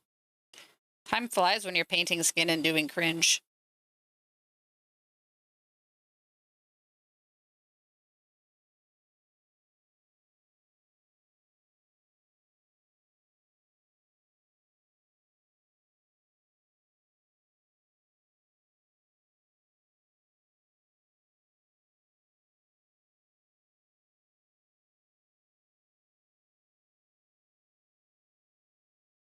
Speaking of, or not speaking of, so something I remembered, something we've been trying to like arrange with the other ladies of the lounge is just to have like a craft day where we all like grab a project we're working on and just like hang out and have like dessert and stuff.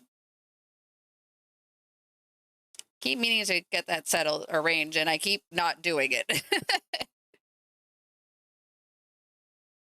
Because life is busy and hard.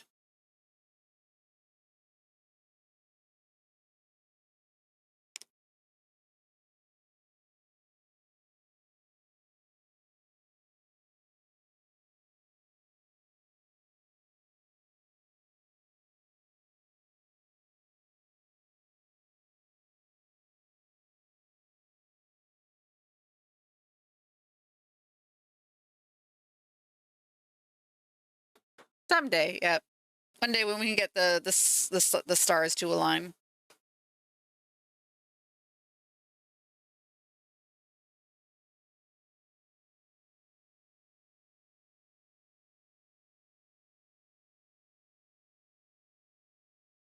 My hope was to maybe do it the last time I had some time off, but then Sasha ended up being unavailable because she was going to the cottage. So it was like one of those things where it's like, I'm available. Oh, Sasha's not available. Or it's like, that's usually the issue, is like trying to get all three of us available is like sometimes hard. Like, or three of us like in person available, I think is more accurate.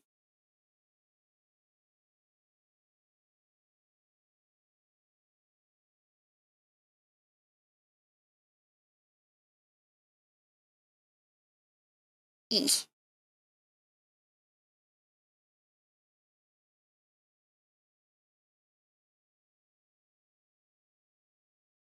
Oh no.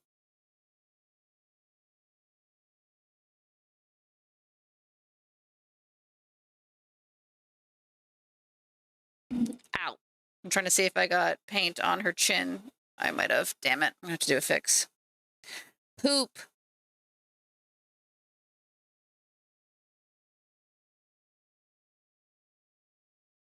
I knew getting around the face was going to be a challenge. It's not easy to paint the face around the face, especially when there's a hood.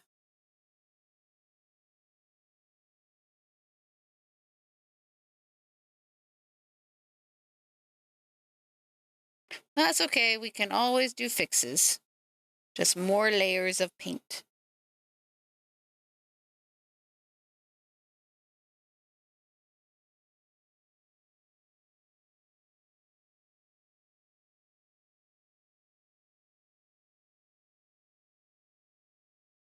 Just gotta get some paint in there.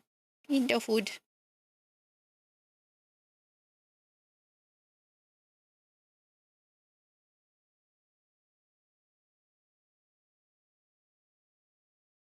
Boop, boop, boop. Be careful, be careful.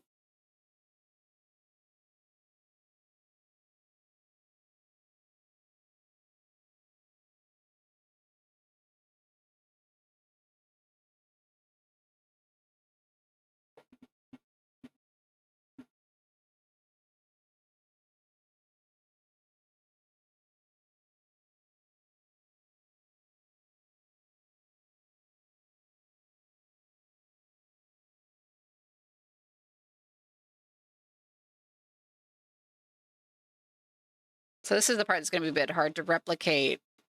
So you can see here, the idea is that she's got the binding, and then kind of like the crop hoodie on top of it. And I wasn't able to really replicate that in the Hero Forge mini. So I'm going to see what I can do to kind of keep the idea, but not like, um,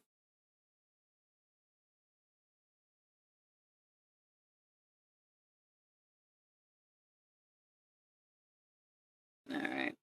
I think I got an idea.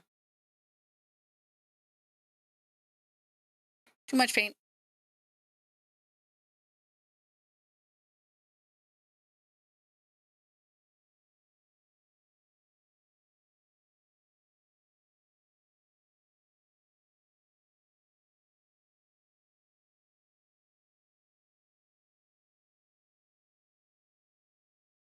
One last reason why I can't stop loving you.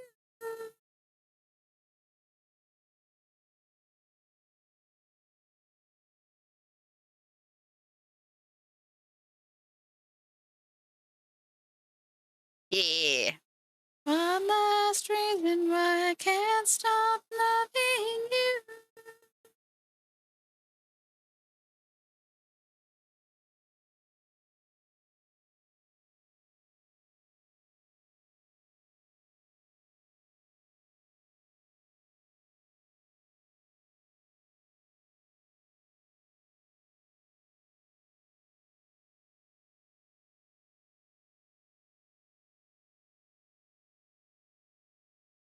I would like to note for this song, both the female clean vocals and that screaming voice, that's the same person. She's doing both. Good for her. Just scream your feelings, lady. This part too.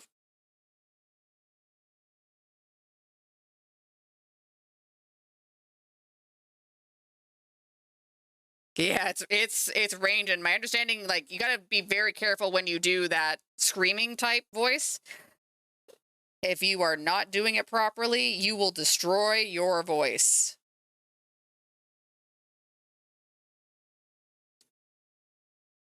Like, there's a very it's like it's got something akin to, like, I think sometimes like throat singing, and you have to be very careful about how you do it.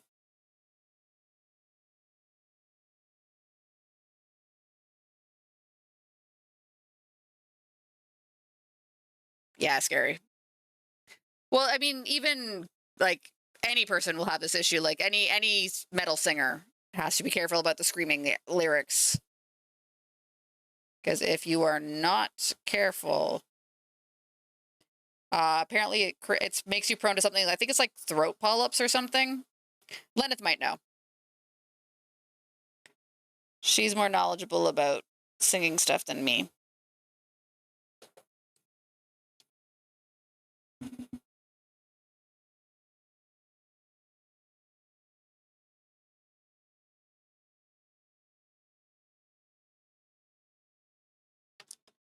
I'll be honest, I've never attempted that type of singing. Okay. I think, yeah, I'm going to do one more coat of the purple, and then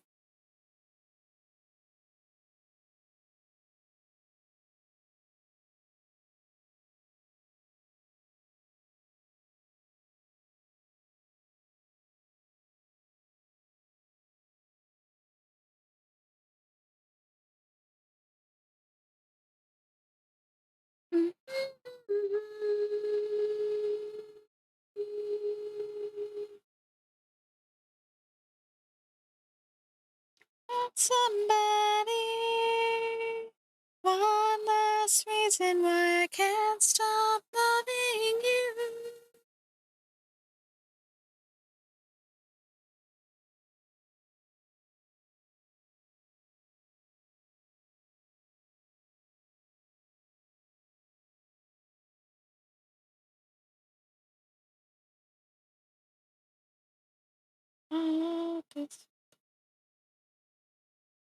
Eh. Okay.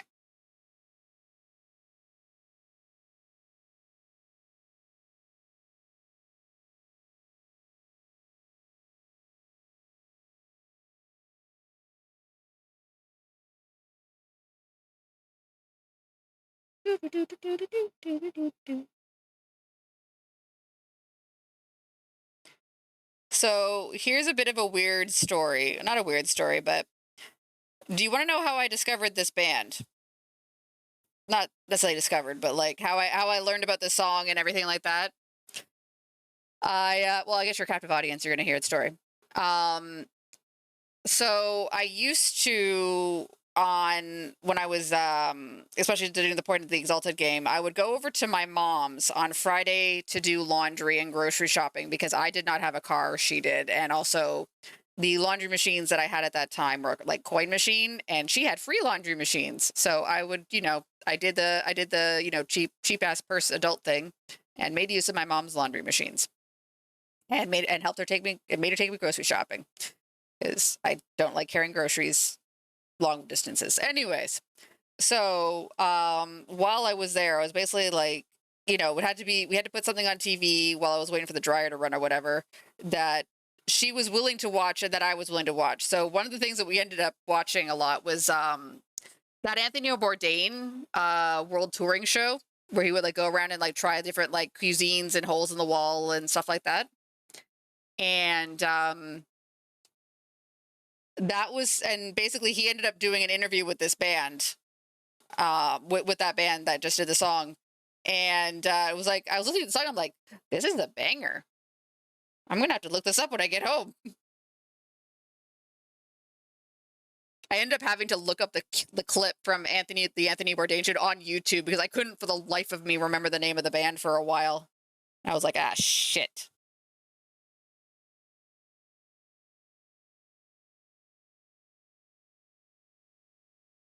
no, my brush is splitting.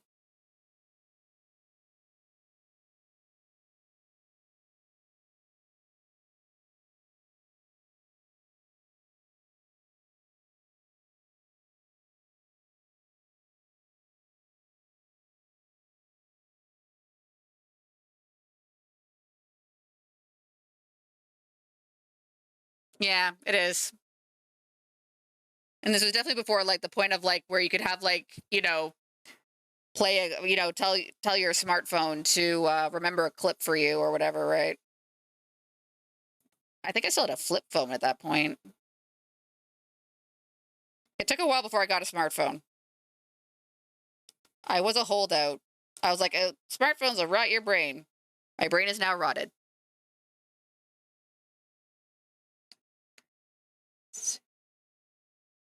That's okay. Who needs a brain?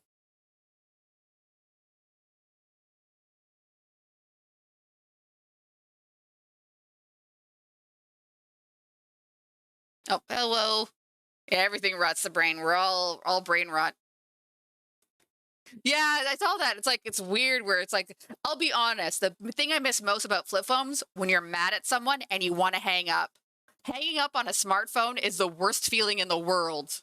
Just push a button and you've hung up the call, which I mean, fine, that's normal, but when you're angry, you want to you want to slam something. You want to be like, "Heh." Like close that flip phone angrily. I hit the thing. Like you can't do that with a touch phone because if you touch the phone too angrily, it just doesn't read your touch, right? Just ends up being poopy.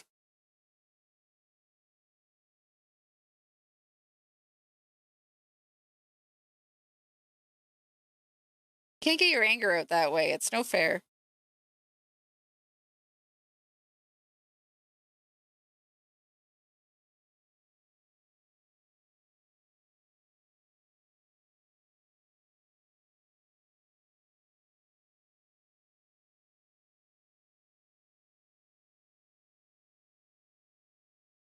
Did I get all the spots? Okay, I got one more spot to fix and then.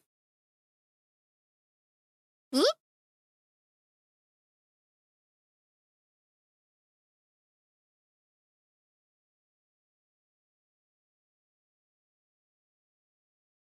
Okay. I'm just going to quickly fix that one spot that I got purple on. And then I think I will call it after I do that little repair and paint here.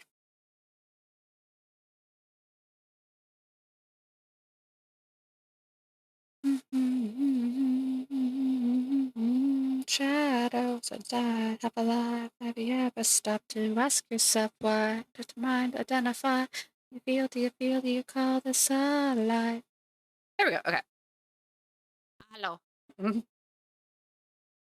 Yes, that is also true. Like, cause yeah, you can like good luck fitting your smart, like especially like for ladies who don't get real pockets on a lot of pants. Good luck fitting a smartphone into your pants.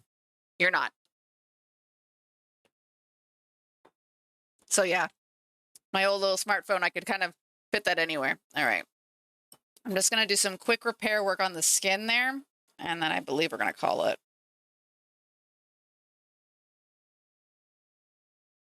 So this is gonna be Cadian flesh tone. Wait, I don't need to put more paint down. There's already paint here on the wet palette. Oh my god. It's like I got this wet palette for a fucking reason.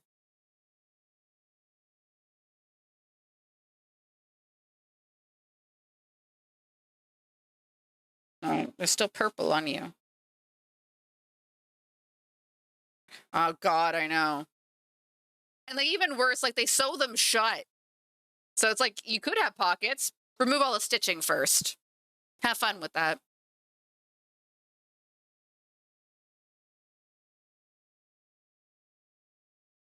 Okay, let's just we're doing it right.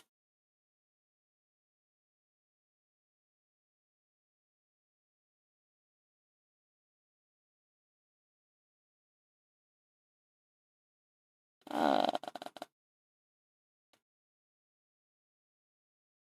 okay, there we go. Repair work done. I that's the thing I was frustrated. Like, it's like if you want no pockets, fine. Like if it's the concern about the feminine silhouette or whatever, fine. Then don't give us the illusion of pockets. Don't give us hope. Give me pockets or give me death. Okay. So I think that's cleaned up. Actually, I want to do a little bit more shade. Seraphim Sepia, where did you go? Here you are.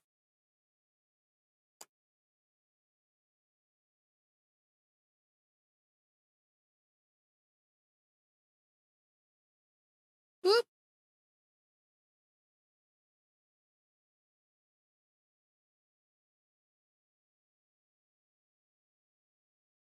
I think I have too much Seraphim Sepia.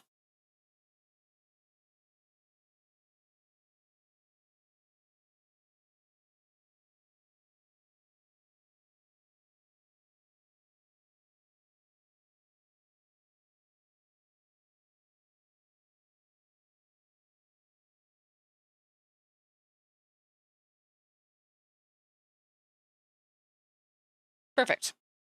Okay.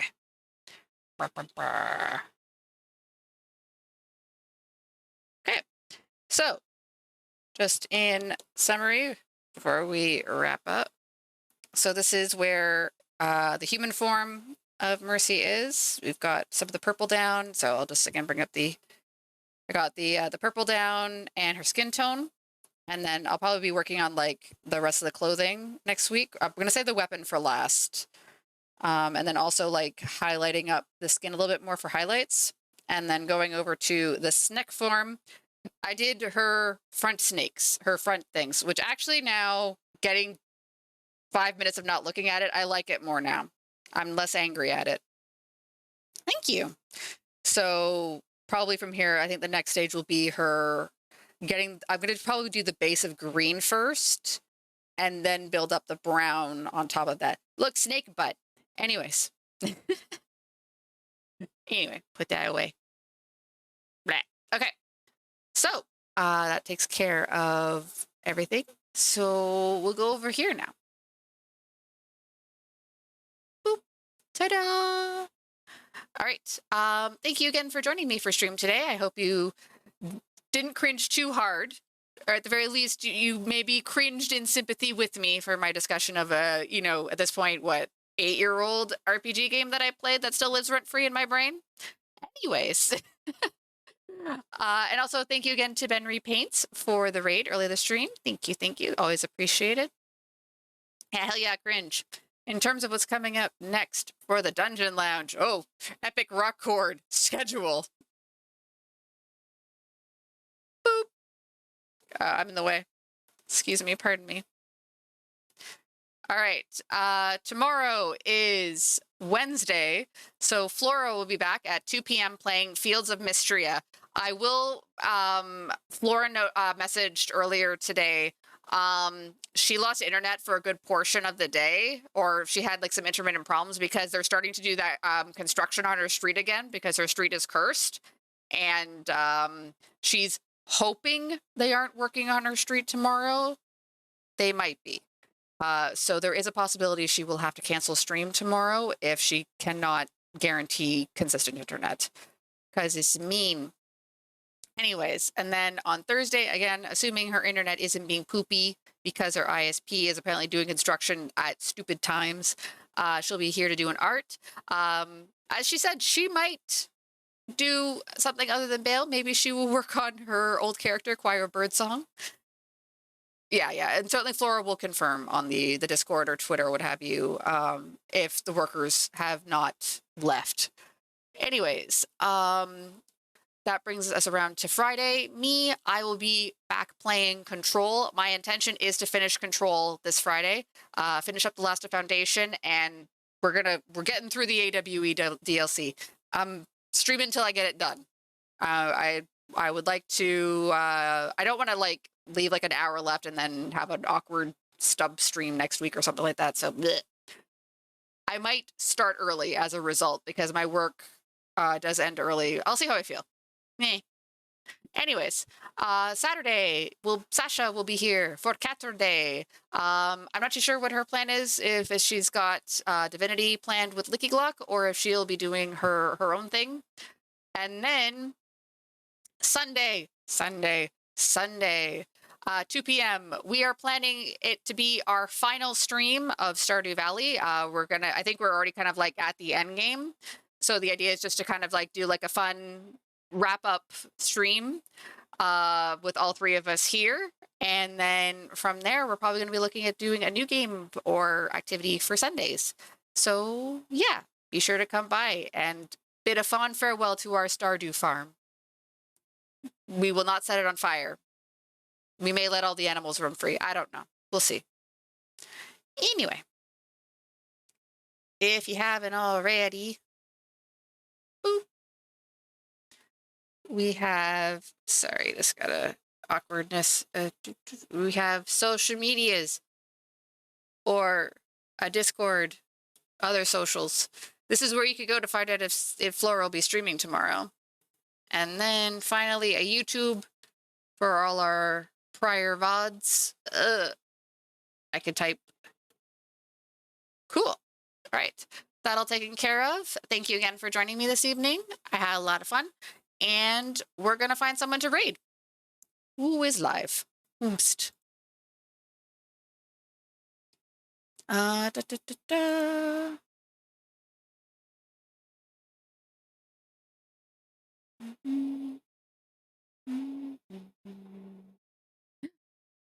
I mean, I could always go for what I usually do, which is to bother Cece. Yeah, let's go bother Cece. Teehee.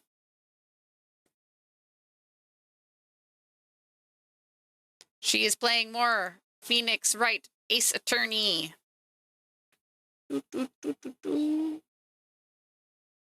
right. Please give Cece a warm welcome on behalf of the Dungeon Lounge. Boop.